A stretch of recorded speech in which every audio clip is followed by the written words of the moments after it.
So next question number 51. Question number 51 எதை பத்தி discuss பண்ணதுன்னு பார்த்தீங்க அப்படின்னா, consider the following statement regarding governor. The first statement, the president may transfer a governor appointed to one state to another state for the rest of the term அப்படின்னு சொல்லி கொடுத்துருக்காங்க. So ஒரு கவர்னரை ஒரு ஸ்டேட்ல இருந்து இன்னொரு ஸ்டேட்டுக்கு வந்து பிரசிடென்டால மாற்ற முடியும் அவரோட டேர்ம் இருக்கும்போதே. இப்போ ஃபார் எக்ஸாம்பிள் 5 இயர்ஸ் அவரோட டென்யூர்னா மீனோவில் ஒரு 2 இயர்ஸ் இருக்கும்போதே மாற்ற முடியும் அப்படின்னா எஸ் மாற்ற முடியும். ஏன்னா இந்த கவர்னரோட 5 இயர் டென்யூர் அப்படின்றது subject to pleasure of president. So president நினைக்கிறத பொறுத்து தான். ஸோ ப்ளீஷர் ஆஃப் பிரசிடென்ட் தான் ஃபோர் ஃப்ரண்ட்ல வரும் கவர்னரோட டென்யூரை பொறுத்த வரைக்கும். ஸோ அவர் நினைச்சா வந்து he can appoint the governor to another state during his tenure. So first statement is correct. Second, a governor cannot hold the office beyond his term of 5 years. So this is again first statement நம்ம புரிஞ்சுக்கிட்டதை வச்சே சொல்லிடலாம். This is wrong because ஒரு கவர்னரோட டென்யூர்ன்றது 5 years தாண்டி it is primarily subjected to pleasure of president. சில இடங்கள்ல சில ஸ்டேட்ஸ்ல நம்ம பார்ப்போம் அவர் கவர்னரோட டென்யூர் வந்து 5 years தாண்டியே போகும். But still he will continue as a governor because of pleasure of president. So இது வந்து இந்த 5 year tenure அப்படின்றது ஒரு ஸ்ட்ரிக்டான கண்டிஷன் கிடையாது. So second statement is wrong. Third statement, the constitution does not lay any grounds upon which governor may be removed by the president. So கான்ஸ்டியூஷன்ல ஒரு கவர்னரை ரிமூவ் பண்றதுக்குன்னு எந்த கிரவுண்ட்ஸும் கொடுக்கலன்னு சொல்லியிருக்காங்க, விச் இஸ் எக்ஸாக்ட்லி கரெக்ட். ஒரு பிரசிடென்ட் எடுத்துக்கிட்டீங்க அப்படின்னா அவருக்கு வந்து இம்பீச்மெண்ட் ப்ராசஸ் இருக்கு. ஒரு சுப்ரீம் கோர்ட் ஜட்ஜ் எடுத்துக்கிட்டீங்கன்னா, சீஃப் ஜஸ்டிஸ் ஆஃப் இந்தியா எடுத்துக்கிட்டீங்கன்னா அவருக்கு ஒரு இம்பீச்மெண்ட் ப்ராசஸ் இருக்கு ஆர் ரிமூவல் ப்ராசஸ் இருக்கு. பட் கவர்னருக்கு கான்ஸ்டியூஷன்ல எந்த இடத்துலையுமே வந்து என்ன கிரவுண்ட்ல அவரை ரிமூவ் பண்ணணும்னு சொல்லி எங்கேயுமே மென்ஷன் பண்ணல. Third statement is exactly correct and most important point. A governor whose term has expired may be reappointed in the same state or any other state. ஒரு பர்டிகுலர் கவர்னர் இருக்காரு, அவரோட டென்யூர் முடிஞ்சது, same கவர்னரை again அதே ஸ்டேட்டுக்கோ அல்லது இன்னொரு ஸ்டேட்டுக்கோ வந்து reappointment பண்ணலாமா? கண்டிப்பா ரீஅப்பாயின்மெண்ட் இஸ் அலௌட். ஸோ இது எல்லாமே part of the process of governor தான். ஸோ 1, 3, 4 போத் த அந்த த்ரீ ஸ்டேட்மெண்ட்மே correct. Second statement is wrong. So answer for the question 51 is C only 3. Next, question number 52. Consider the following statement. First statement, the judges of the Supreme Court are appointed by the President. Kandipa, this is exactly correct. Judges of Supreme Court மட்டும் இல்ல, judges of High Court is also appointed by the President. அதுதான் second ஸ்டேட்மெண்ட்ல வந்து ஆனா தப்பா கொடுத்திருப்பாங்க. The judges of High Courts are appointed by the governor of the respective state கொடுத்திருப்பாங்க, which is wrong. Because governor appointment பண்றது யாரு அப்படின்னு பாத்தீங்க அப்படின்னா டிஸ்ட்ரிக்ட் கோர்ட் ஜட்ஜஸ். ஓகேவா, டிஸ்ட்ரிக்ட் கோர்ட் ஜட்ஜஸ். ஸோ அந்த வகையில் பார்த்தீங்க அப்படின்னா judges of high courts are appointed by the president. So second statement is wrong. Third statement பாருங்க, the judges of both supreme court and high court can only be removed by an order of the president, which is correct.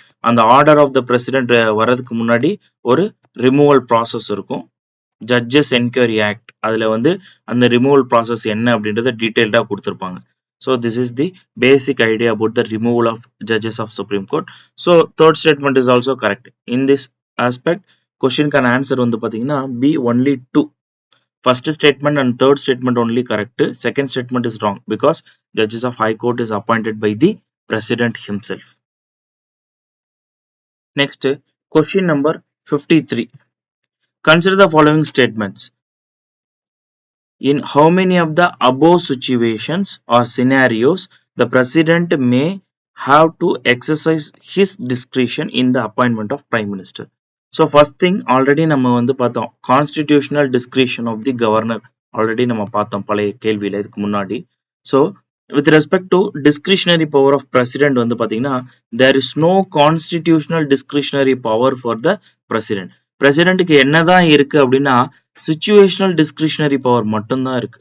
So we have to be very clear about it. So இந்த situational discretion எப்போ அமையும் அப்படின்னா whenever there is a political tussle, ஒரு political issue இருக்கு.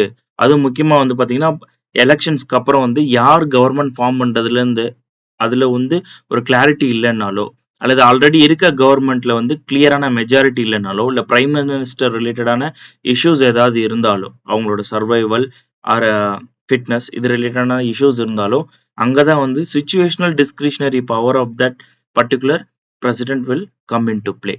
So அந்த வகையில மேல இருக்க scenarios பார்க்கலாம். When first statement, when no party has a clear majority in the Lok Sabha, already நம்ம பார்த்தோம், ஒரு election முடிஞ்சு ஒரு issues இருந்துச்சுன்னா, இங்க வந்து பாத்தீங்கன்னா லோக் சபா எலெக்ஷன் முடிஞ்சது, clear majority இல்ல, கண்டிப்பா situational discretion இருக்கும் for the prime minister, I mean president.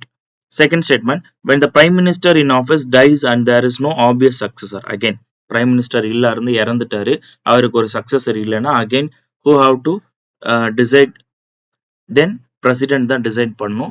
So யாரு வந்து அடுத்த பிரைம் மினிஸ்டரை வந்து அப்பாயிண்ட் பண்ணணும்ட்டு அந்த டைம்ல he can utilize his discretionary power, situational discretionary. Third, when no pre-poll alliance gets clear majority in the Lok Sabha election, அதாவது எந்த ஒரு clear cut majority allianceஸும் form பண்ண முடியல அப்படின்னா அந்த டைம்லயும் he can use his situational discretion.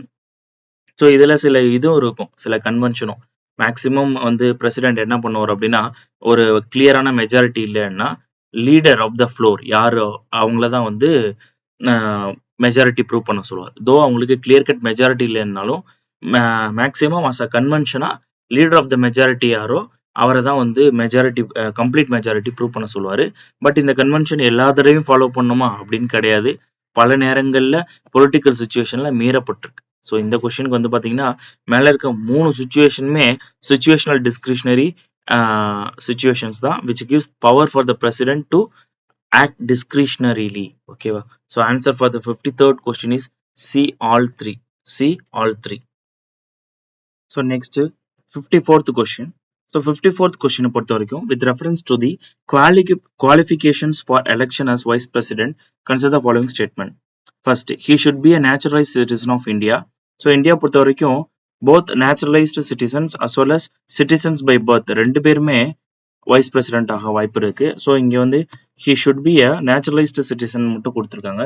So which is partly only correct. So first statement is not correct, just partly correct, short is not correct. So second, he should have completed 35 years of age, which is correct. He should be qualified for election as a member of Lok Sabha and Rajya Sabha.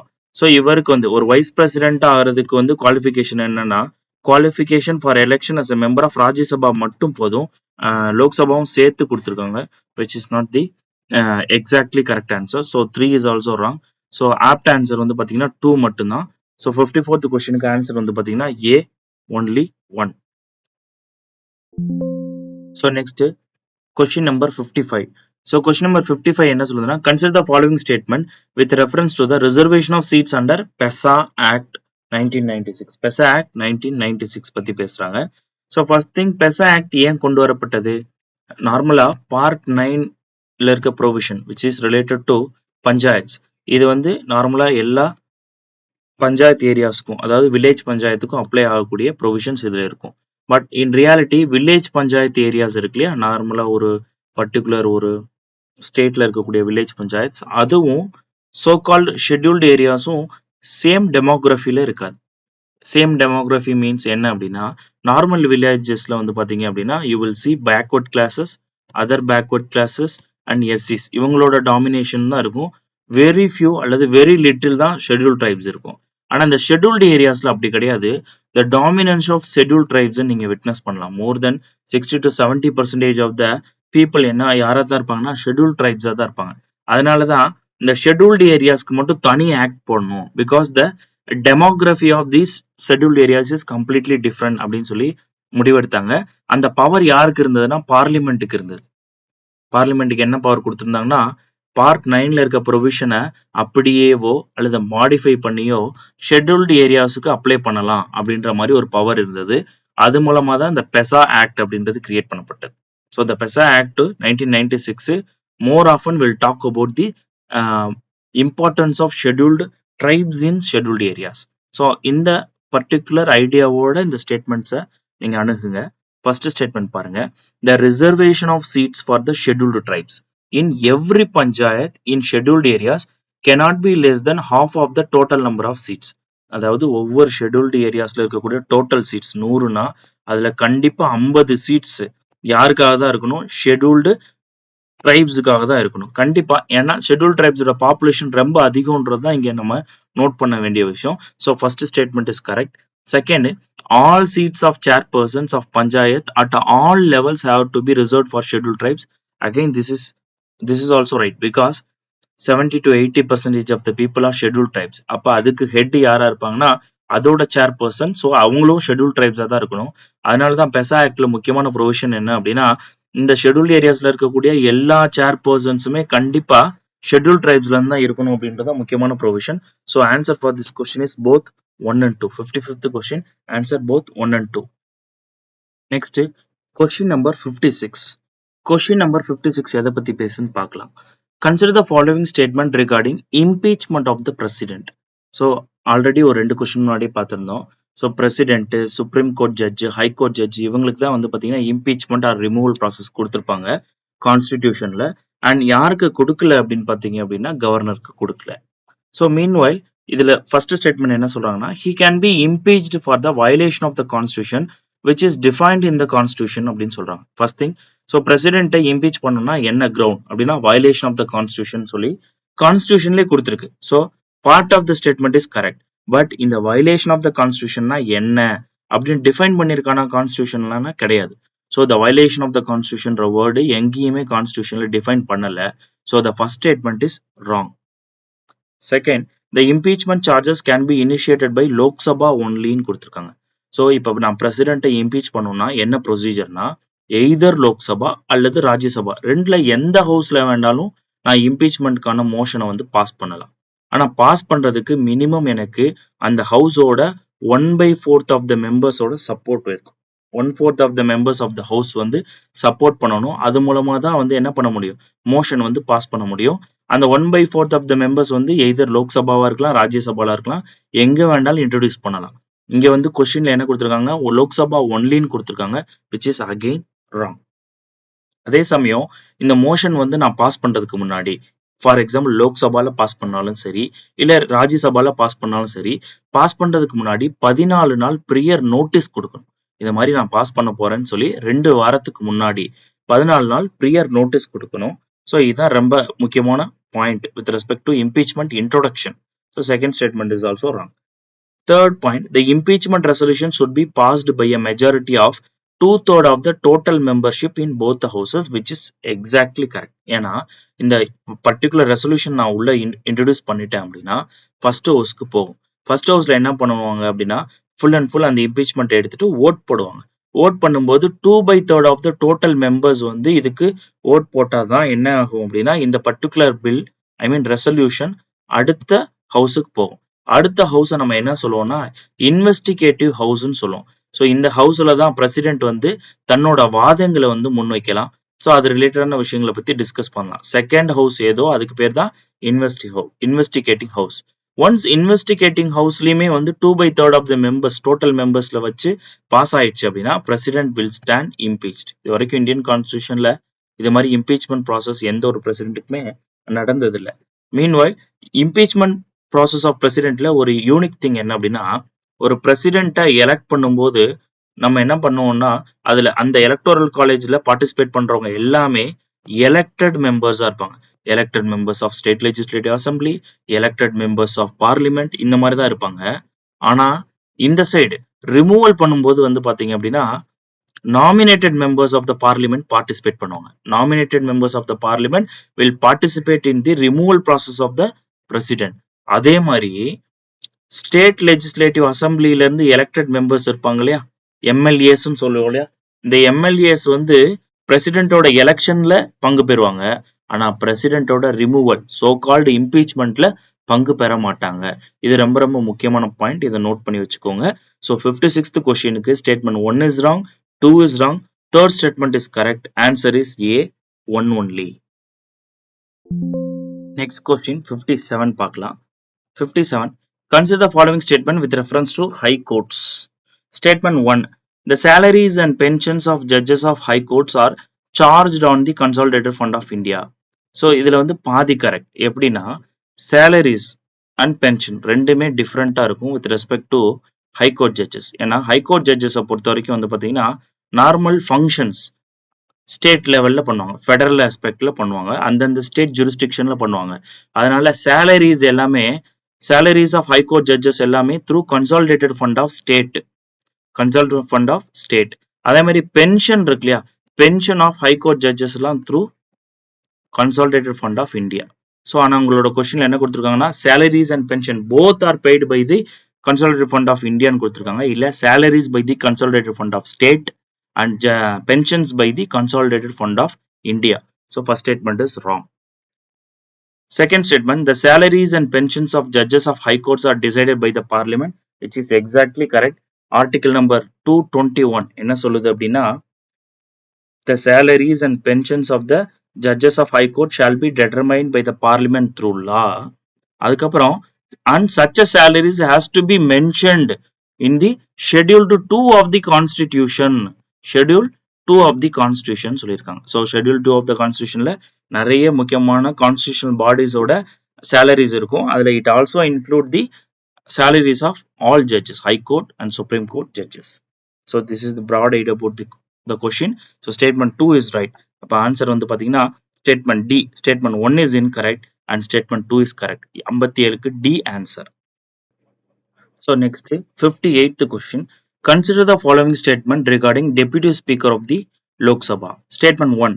The Speaker fixes the election date of the Deputy Speaker and administers an oath to him after the election. Again, part of the statement is correct and part of the statement is incorrect. எப்படின்னா Speaker fixes the election date of the Deputy Speaker ன்றது correct. ஏன்னா நார்மலா என்ன நடக்கும் அப்படின்னா President will appoint a pro tem speaker. அந்த particular லோக்சபாவோட senior most மெம்பரை ப்ரோட்டம் speaker அப்படின்னு சொல்லி அப்பாயிண்ட் பண்ணுவார். ப்ரோட்டம்னா டெம்பரவரின்னு அர்த்தம். ஒரு டெம்பரவரியா ஒரு ஸ்பீக்கரை போடுவாரு. அவர் தான் என்ன பண்ணுவாருன்னா அங்க இருக்க மெம்பர்ஸ் ஆஃப் த பார்லிமெண்ட், அதுக்கப்புறம் வந்து பாத்தீங்கன்னா ஸ்பீக்கர், இவங்களுக்கு எல்லாத்துக்குமே பதவி பிரமாணம் செஞ்சு வைப்பாரு. ஸ்பீக்கருக்கான எலெக்ஷன்ஸ் எல்லாம் கண்டக்ட் பண்ணி வைப்பாரு இந்த ப்ரோட்டம் ஸ்பீக்கர். ஒன்ஸ் முடிஞ்சதுக்கு அப்புறம் இந்த ஸ்பீக்கர் என்ன பண்ணுவார் அப்படின்னா, அதனாலதான் President will determine the date of election of the speaker அப்படின்னு இருக்கும் உங்களோட புக்ல. ஸோ நெக்ஸ்ட் இந்த ஸ்பீக்கர் என்ன பண்ணுவார்னா ஒன்ஸ் செலக்ட் ஆனதுக்கு அப்புறம் he will fix the date of election for the deputy speaker. அதே சமயம் வந்து பாத்தீங்கன்னா members of the parliamentக்கு they have oath and affirmation. But ஸ்பீக்கருக்கு டெப்யூட்டி ஸ்பீக்கருக்குன்னு என்ன கிடையாது, இந்த oath or affirmation அப்படின்னு எதுவுமே கிடையாது. இங்க வந்து it administers an oath to him after the election கொடுத்துருக்கு இல்லையா, அது wrong. So first statement is wrong. Second statement, the deputy speaker automatically becomes the chairman of the committee in which he is appointed as a member. Yes, deputy speakerக்கு இந்த மாதிரி ஒரு special privilege இருக்கு. ஏதாவது ஒரு கமிட்டியில deputy ஸ்பீக்கரை நம்ம வந்து மெம்பரா போட்டோம் அப்படின்னா, மெம்பரா ஆனார்னா அதோட சேர்மனா ஆட்டோமேட்டிக்கா மாறிடுவாரு. So second statement is exactly correct. அடுத்து third, according to the constitution, the speaker shall come from the ruling party whereas the deputy speaker from the opposition party. ஆக்சுவலா இந்த கான்செப்ட் இப்ப ரீசெண்டா யூஸ் பண்றாங்களான்னா கண்டிப்பா யூஸ் பண்றாங்க. ஆனா அது கான்ஸ்டிடியூஷன்ல மென்ஷன் ஆயிருக்கானா இல்ல, அது கான்ஸ்டிடியூஷன்ல எங்கேயும் மென்ஷன் பண்ணல. ஆக்சுவலா 10th லோக்சபா வரைக்கும் both speaker and deputy speaker வந்து ரூலிங் பார்ட்டிலே இருந்தாங்க. 11th லோக்சபால இருந்து ஒரு கன்சென்சஸ், மியூச்சுவல் கன்சென்சஸ்ல என்ன பண்றாங்க அப்படின்னா ஸ்பீக்கர் வந்து ரூலிங் பார்ட்டில இருந்தும் டெபுட்டி ஸ்பீக்கர் வந்து அப்போசிஷன் பார்ட்டில இருந்தும் செலக்ட் பண்றாங்க. ஸோ தட் டெமோக்ரஸி இன்னும் வந்து என்ஹான்ஸ் ஆகும் அப்படின்றதுக்காக. So that is the idea. Again இதை தாண்டி வேற என்ன ஃபேக்ட், இது வந்து பாத்தீங்கன்னா 1 and 3 is wrong, 2 only correct. Answer வந்து A 1 only with respect to 58th question. வேற என்ன விஷயங்கள் டெபுட்டி ஸ்பீக்கருக்கு நீங்க தெரிஞ்சுக்கணும் அப்படின்னு பாத்தீங்கன்னா, டெபுட்டி ஸ்பீக்கர் இஃப் சப்போஸ் ஒரு ஸ்பீக்கர் வந்து ஆப்சென்ட்ல இருக்காரு, இல்ல ஸ்பீக்கர் வந்து வேக்கண்ட் ஆஃபீஸ் வந்து வேக்கண்டா இருக்கு, அந்த நேரங்கள்ல அவரோட ஃபங்க்ஷனை யார் எடுத்து செய்வா அப்படின்னா டெபுட்டி ஸ்பீக்கர். சின்ஸ் பிகாஸ் ஒரு ஸ்பீக்கர் வேக்கண்டாவோ இல்ல ஆப்சன்ஸா இருக்கும்போது இவர் அந்த வேலையை பண்றதுனால இவர் அவருக்கு வந்து சபார்டினேட் கிடையாது. டெபுட்டி ஸ்பீக்கர்ன்றது இண்டிபெண்டன்ட் பர்சன், அவங்க வந்து சபார்டினேட் டு ஸ்பீக்கர் கிடையாது.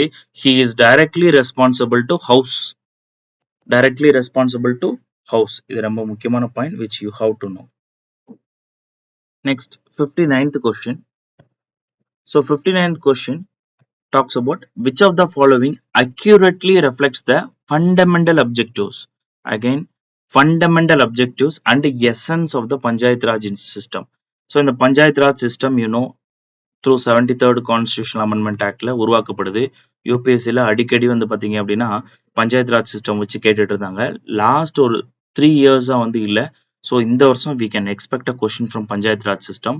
என்ன மாதிரி கேட்டாங்கன்னா, ஒரு தடவை டெமோக்ராட்டிக் டீசென்ட்ரலைசேஷனை எப்படி எது என்ஷூர் பண்றது, அப்புறம் கிராஸ் ரூட் லெவல் டெமோக்ரஸியை எது என்ஷூர் பண்ணுது, அப்புறம் கிராம் சபா வச்சு கேட்டிருந்தாங்க. ஸோ இந்த மாதிரி வேரிட் ஆஸ்பெக்ட்ல வந்து இதை வந்து கேள்விகளா கேட்டிருக்காங்க. ஸோ இந்த கொஸ்டின் பார்க்கலாம். இதோட அதே மாதிரி அப்ஜெக்டிவ்ஸ் ஆஃப் பஞ்சாயத்து ராஜ் சிஸ்டமே வச்சு கேட்டிருந்தாங்க.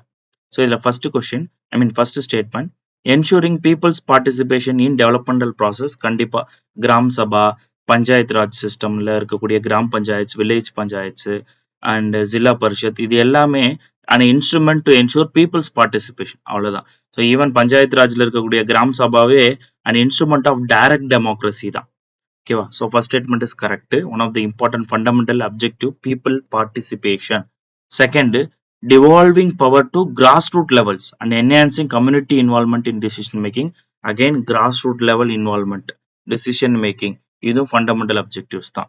Third statement, focusing on administrative delegation. So administrative டெலிகேஷன்றது மேபி ஒரு இன்ஸ்ட்ருமெண்ட், டூலா இருக்கலாம். இது வந்து அப்ஜெக்டிவ் கிடையாது, நோக்கம் கிடையாது. அட்மினிஸ்ட்ரேட்டிவ் டெலிகேஷன்ன்றது நோக்கம் கிடையாது. மேல இருக்க விஷயங்கள்லாம் அச்சீவ் பண்றதுக்கு பயன்படுத்தக்கூடிய ஒரு டூல் தான் இந்த administrative delegation. So 3 is not the answer. 59க்கு ஆன்சர் வந்து A1 and 2 only. A1 and 2 only. Next, question number 60. Which of the following individual privileges is provided to the members of the state legislature? So, the state legislature related ஆன privileges கான்ஸ்டிடியூஷன்ல எங்க பார்க்கலாம்னா article 194ல பார்க்கலாம். 194 ஆர்டிகல்ல வந்து பார்க்கலாம். So ப்ரிவிலேஜஸை பொறுத்த வரைக்கும் நிறைய sources இருக்கும். For example legislative sources இருக்கும், அது மூலமா ப்ரிவிலேஜஸ் இருக்கு. கான்ஸ்டிடியூஷனல் சோர்சஸ் இருக்கு, எக்ஸிகியூட்டிவ் ரெசல்யூஷன்ஸ் மூலமா வந்திருக்கு, அதே மாதிரி சுப்ரீம் கோர்ட் ஜட்ஜ்மெண்ட்ஸ்ல இருந்து வந்திருக்கு, ஹிஸ்டோரிக்கலாவும் வந்திருக்கு. ஸோ இந்த மாதிரி பல விதமான வகைகள்ல ப்ரிவிலேஜஸ் வந்து கிடைக்குது நம்மளுக்கு. நமக்கு இந்த சென்ஸ் பார்லிமெண்ட்ல and state legislature too. So அதே மாதிரி இந்த ப்ரிவிலேஜஸை ரெண்டா பிரிக்கிறாங்க. ஒன்று வந்து பார்த்தீங்கன்னா கலெக்டிவ் ப்ரிவிலேஜஸ், எல்லாருக்கும் சேர்ந்தது.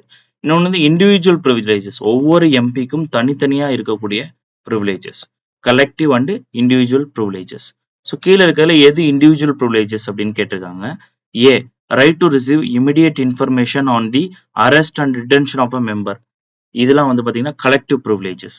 Right to receive immediate information வந்து especially with respect to arrest and detention வந்து கலெக்டிவ் ப்ரிவிலேஜ்.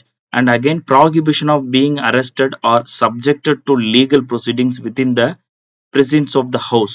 இதுவும் collective privilege.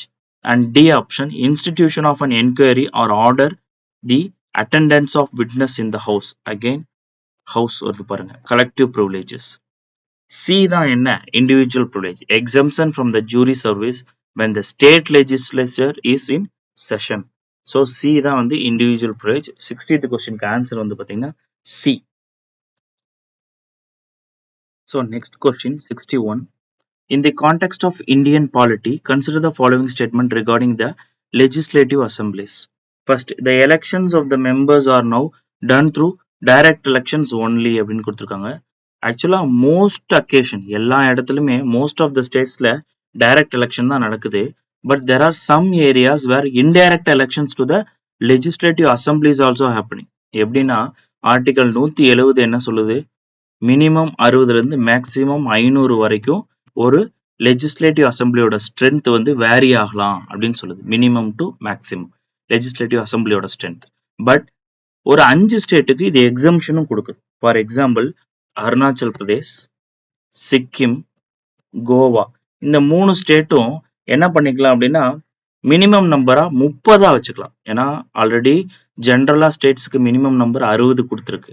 ஆனா அருணாச்சல் பிரதேஷ், சிக்கிம், கோவாவுக்கு 30 வரைக்கும் வச்சிருக்கலாம். ஏன் அப்படின்னா அங்க அவ்வளவுதான் டெமோகிராபிக் லெவல் இருக்கிறதுனால.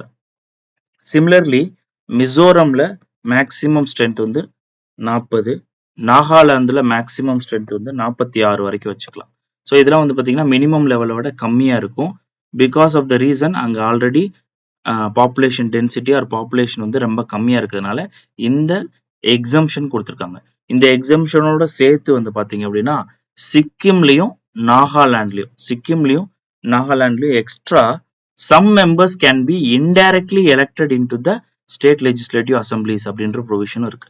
ஸோ இந்தியன் கான்ஸ்டியூஷனை பொறுத்த வரைக்கும் on most occasion state legislative அசம்பிளில டைரக்ட் எலெக்ஷன் தான். And some assemblies like Sikkim and Nagalandல some seats are indirectly elected. So இங்க வந்து only through direct election கொடுத்திருக்காங்க first statement. So 1 is wrong. Second பாருங்க, the 105th Amendment Act of 2019 seized the reservation of seats for the Anglo-Indian communities.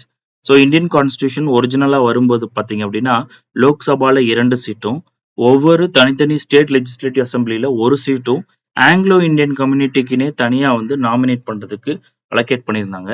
அதை ரீசெண்டா 104th constitutional amendment act 104வது constitutional amendment act மூலமா அதெல்லாம் என்ன பண்ணாங்க, repeal பண்ணாங்க. ஸோ செகண்ட் ஸ்டேட்மெண்ட் அமெண்ட்மெண்ட் ஆக்டோட நம்பர் தப்பு 104.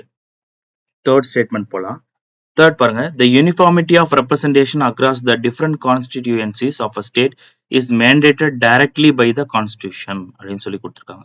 அதாவது டிஃப்ரெண்ட் கான்ஸ்டிடியூன்சிஸ், ஒரு ஸ்டேட்ல இருக்கக்கூடிய டிஃப்ரெண்ட் கான்ஸ்டிடியூன்சிஸ்ல across the constituencies we have to ensure uniformity. முக்கியமா வந்து பாத்தீங்கன்னா டெமோகிராபிக் ஸ்ப்ரெட் இருக்கு இல்லையா, ஒரு கான்ஸ்டிடியூன்சில 1,00,000 பேர் ஓட்டர்ஸ் இருந்தாங்கன்னா அடுத்ததுலயும் ரிலேட்டிவ்லி அந்த மாதிரி 1,00,000 இல்லை 90,000 இந்த மாதிரி ரிலேட்டிவ்லி நியரஸ்ட் நம்பர்ல தான் இருக்கணும். ஓரளவுக்கு யூனிஃபார்மிட்டி இன் ரெப்ரசன்டேஷனை என்ஷூர் பண்ணணும் அப்படின்னு கான்ஸ்டிடியூஷன்ல மேண்டேட் பண்ணியிருக்காங்க அப்படின்னு இந்த ஸ்டேட்மெண்ட் சொல்லுது. இது உண்மையா அப்படின்னா உண்மைதான்.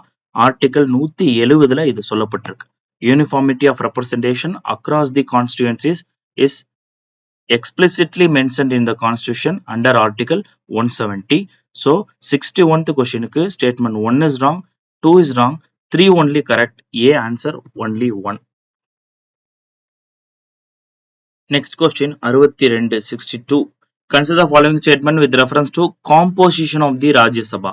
First, all the states are given equal representation in the Rajya Sabha, which is wrong because United States of Americaல தான் வந்து பாத்தீங்கன்னா அப்பர் ஹவுஸ் செனட்னு சொல்லுவாங்க.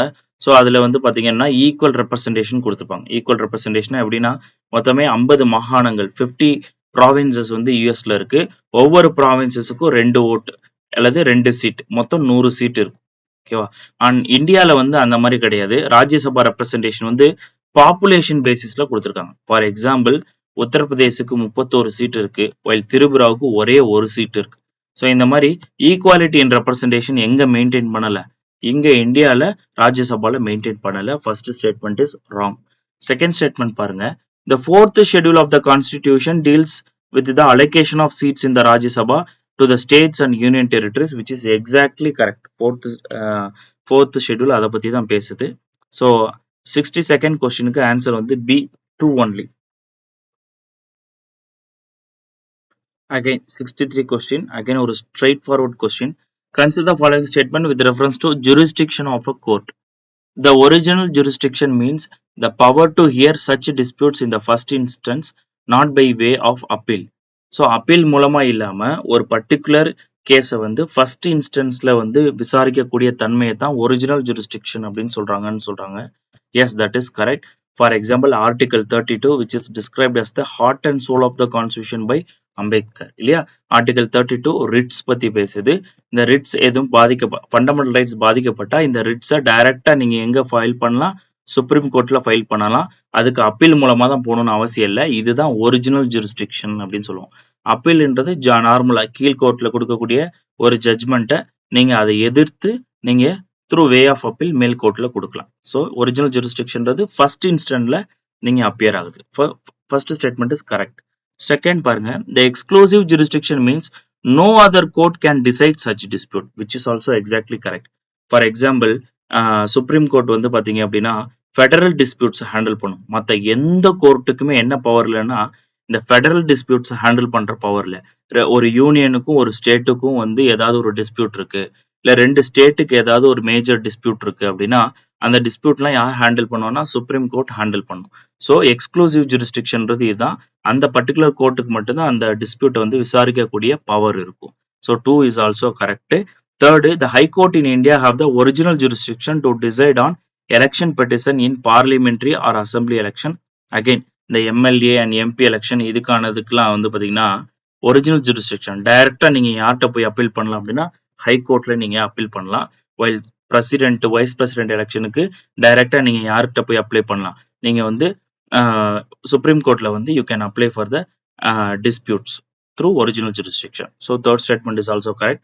இந்த 63வது கேள்விக்கு answer all three. C all three. Next 64th question. The K. Vijaya Raghavan Committee has been set up to review the functioning of which of the following organizations.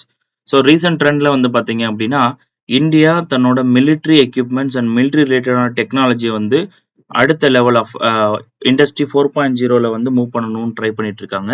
அது மட்டும் இல்லாம நம்மளோட அம்யூனிஷன்ஸ் இதுக்கு முன்னாடி வந்து பாத்தீங்கன்னா நார்மலா லார்ஜஸ்ட் இம்போர்ட்டர்ஸ்ல வந்து நம்மளும் ஒரு முக்கியமான பிரைமரி இம்போர்ட்டர்ஸா இருப்போம் இந்த ஆயுதங்கள்ல. நம்ம என்ன பண்ணணும்னு நினைக்கிறோம் அப்படின்னா இதை எக்ஸ்போர்ட் பண்ணணும்னு நினைக்கிறோம். ஃபார் எக்ஸாம்பிள் ரீசெண்டா பிரம்மோஸை வந்து நம்ம எக்ஸ்போர்ட் பண்ணோம் சில நாடுகளுக்கு. ஸோ இது மாதிரி நம்மளோட மிலிட்ரி எக்யூப்மெண்ட்ஸ் எல்லாம் பிரம்மோஸ் இந்த மாதிரி நிறைய விஷயங்களை எக்ஸ்போர்ட் பண்ணணும்னு நினைக்கிறோம். அதை ஒரு வயபிள் எக்கனாமிக் டூலாவும் மாற்றணும்னு நினைக்கிறோம். ஸோ அதனாலேயே இப்போ ரீசெண்டாக என்ன பண்ணாங்க அப்படின்னா விஜயராகவன் கமிட்டின்னு ஒன்று அமைச்சாங்க. அது எதுக்காக அப்படின்னா டிஆர்டிஓவை எந்த வகையில ரீஸ்ட்ரக்சர் பண்ணலாம், ஸோ தட் இப்போ இருக்கக்கூடிய மாடர்ன் மிலிட்ரி செக்டார்ஸ் அதுக்கு ஈக்குவலா வந்து இந்தியாவை டெவலப் பண்றதுக்கான பெனிஃபிட்ஸ் எப்படி கிடைக்கும் அப்படின்றத ஆராயறதுக்காக உருவாக்குனாங்க. இந்த கே விஜயராகவன் கமிட்டி அப்படின்றது ஒரு 9 மெம்பர் கமிட்டி. ஸோ இந்த கே விஜயராகவன் யார் அப்படின்னா he was the principal scientific adviser to the government. Erstwhile principal scientific adviser to the government. So answer for this question C DRDO. Next question number 65 regarding veto power. With reference to veto power of the president, consider the following pass. Qualified veto can be overridden by legislature with a higher majority, which is correct. Suspensive veto can be overridden by the legislature with ordinary majority, again correct. Absolute veto, withholding of assent to the bill passed by the legislature, withholding the assent, which is also correct. The qualified veto பொறுத்த வரைக்கும் Indian president கிட்ட கிடையாது, which you know, only American president கிட்ட தான் qualified veto இருக்கு. Instead Indian president கிட்ட என்ன இருக்கு அப்படின்னா there is something called pocket veto. Pocket வீட்டோனா என்னன்னா ஒரு பில்லை வந்து எக்ஸ்டெண்டட் பீரியட் ஆஃப் டைமுக்கு சைன் பண்ணாம அப்படியே கிடப்புல போடுறது. ஸோ இதான் பாக்கெட் வீட்டோன்னு சொல்லுவோம். இதை நிறைய பர்டிகுலர் பிரசிடென்ட்ஸ் வந்து எக்ஸசைஸ் பண்ணியிருக்காங்க பாக்கெட் வீட்டோவை. ஸோ இதில் வந்து பார்த்தீங்கன்னா மூணுமே கரெக்ட் மேட்ச் தான். C all three. 65th கொஸ்டினுக்கு C all three. So next 66th question. Consider the following statement regarding adjournment sign day. அதனா adjournment sign day அப்படின்னு பார்த்தீங்கன்னா நார்மலா கவர்னர் இன் ஸ்டேட் லெஜிஸ்லேச்சர்னு வச்சுக்கோங்க. ஒரு லெஜிஸ்லேச்சர்ல கவர்னருக்கு என்ன பவர் இருக்குன்னா இதை அவையை தொடங்குறது, சம்மனிங் தி லெஜிஸ்லேச்சர், அவையை முடிச்சு வைக்கிறது, ப்ரோராகிங் தி லெஜிஸ்லேச்சர், இந்த ரெண்டு பவர் இருக்கும். இதுக்கு இடையில வந்து பாத்தீங்கன்னா ஒன்ஸ் சிட்டிங் ஸ்டார்ட் ஆனதுக்கு அப்புறம் ஃபுல் பவர் யாருக்குன்னா ஸ்பீக்கர் கிடைக்கும். ஸ்பீக்கர் என்ன பண்ணலன்னா இந்த அவையில இருக்கக்கூடிய ஒரு பர்டிகுலர் நாள் ஒரு மீட்டிங் போயிட்டு இருக்குன்னா அந்த மீட்டிங்கை வந்து ஒத்தி வைக்கலாம். இல்ல ஒரு பர்டிகுலர் சிட்டிங் போயிட்டு இருக்குன்னா அந்த சிட்டிங்கை ஒத்தி வைக்கலாம். அதை வந்து ஒரு சில நாட்கள் குறிப்பிட்டு ஒரு 3 நாளைக்கு வந்து இந்த பர்டிகுலர் சிட்டிங் வந்து ஒத்தி வைக்கிறோம் அப்படின்ற மாதிரி டேட் ஸ்பெசிஃபை பண்ணி ஒத்தி வச்சா அதுக்கு பேர் அட்ஜர்ன்மெண்ட். அட்ஜர்ன்மெண்ட் ஓகேவா? ஸோ அட்ஜர்ன்மெண்ட் என்ன பண்ணுன்னா suspends the work in a sitting for a specified time. So அந்த பர்டிகுலர் சிட்டிங்ல இருக்கக்கூடிய வேலைகளை ஒரு ஸ்பெசிஃபைட் டைமுக்கு என்ன பண்ணும் அப்படின்னா ஒத்தி வைக்கும். ஸோ டைம் ஸ்பெசிஃபை பண்ணி ஒர்க்கை வந்து ஒத்தி வச்சோம் அப்படின்னா அது பேர் அட்ஜர்ன்மெண்ட். இது மாதிரி டைம் எதுவும் ஸ்பெசிஃபை பண்ணாம ஜஸ்ட் வந்து பர்டிகுலர் ஒர்க் அல்லது சிட்டிங்கை ஒத்தி வச்சோம் அப்படின்னா அதுக்கு பேர் adjournment sine die. Adjournment sine die. So terminating the sitting of a legislature for indefinite period அப்படின்னு சொல்லுவாங்க. ஸோ அந்த மாதிரி வச்சு அதுக்கு பேர் அட்ஜர்ன்மெண்ட் சைன் டை. போத் அட்ஜர்ன்மெண்டா இருக்கட்டும், அதாவது டைம் ஸ்பெசிஃபை பண்ணி ஒத்தி வைக்கிறதா இருக்கட்டும், அல்லது adjournment sine die time specify பண்ணாம பண்றதா இருக்கட்டும், ரெண்டுமே யார் தான் பண்ண முடியும்? ஸ்பீக்கர் தான் பண்ண முடியும்.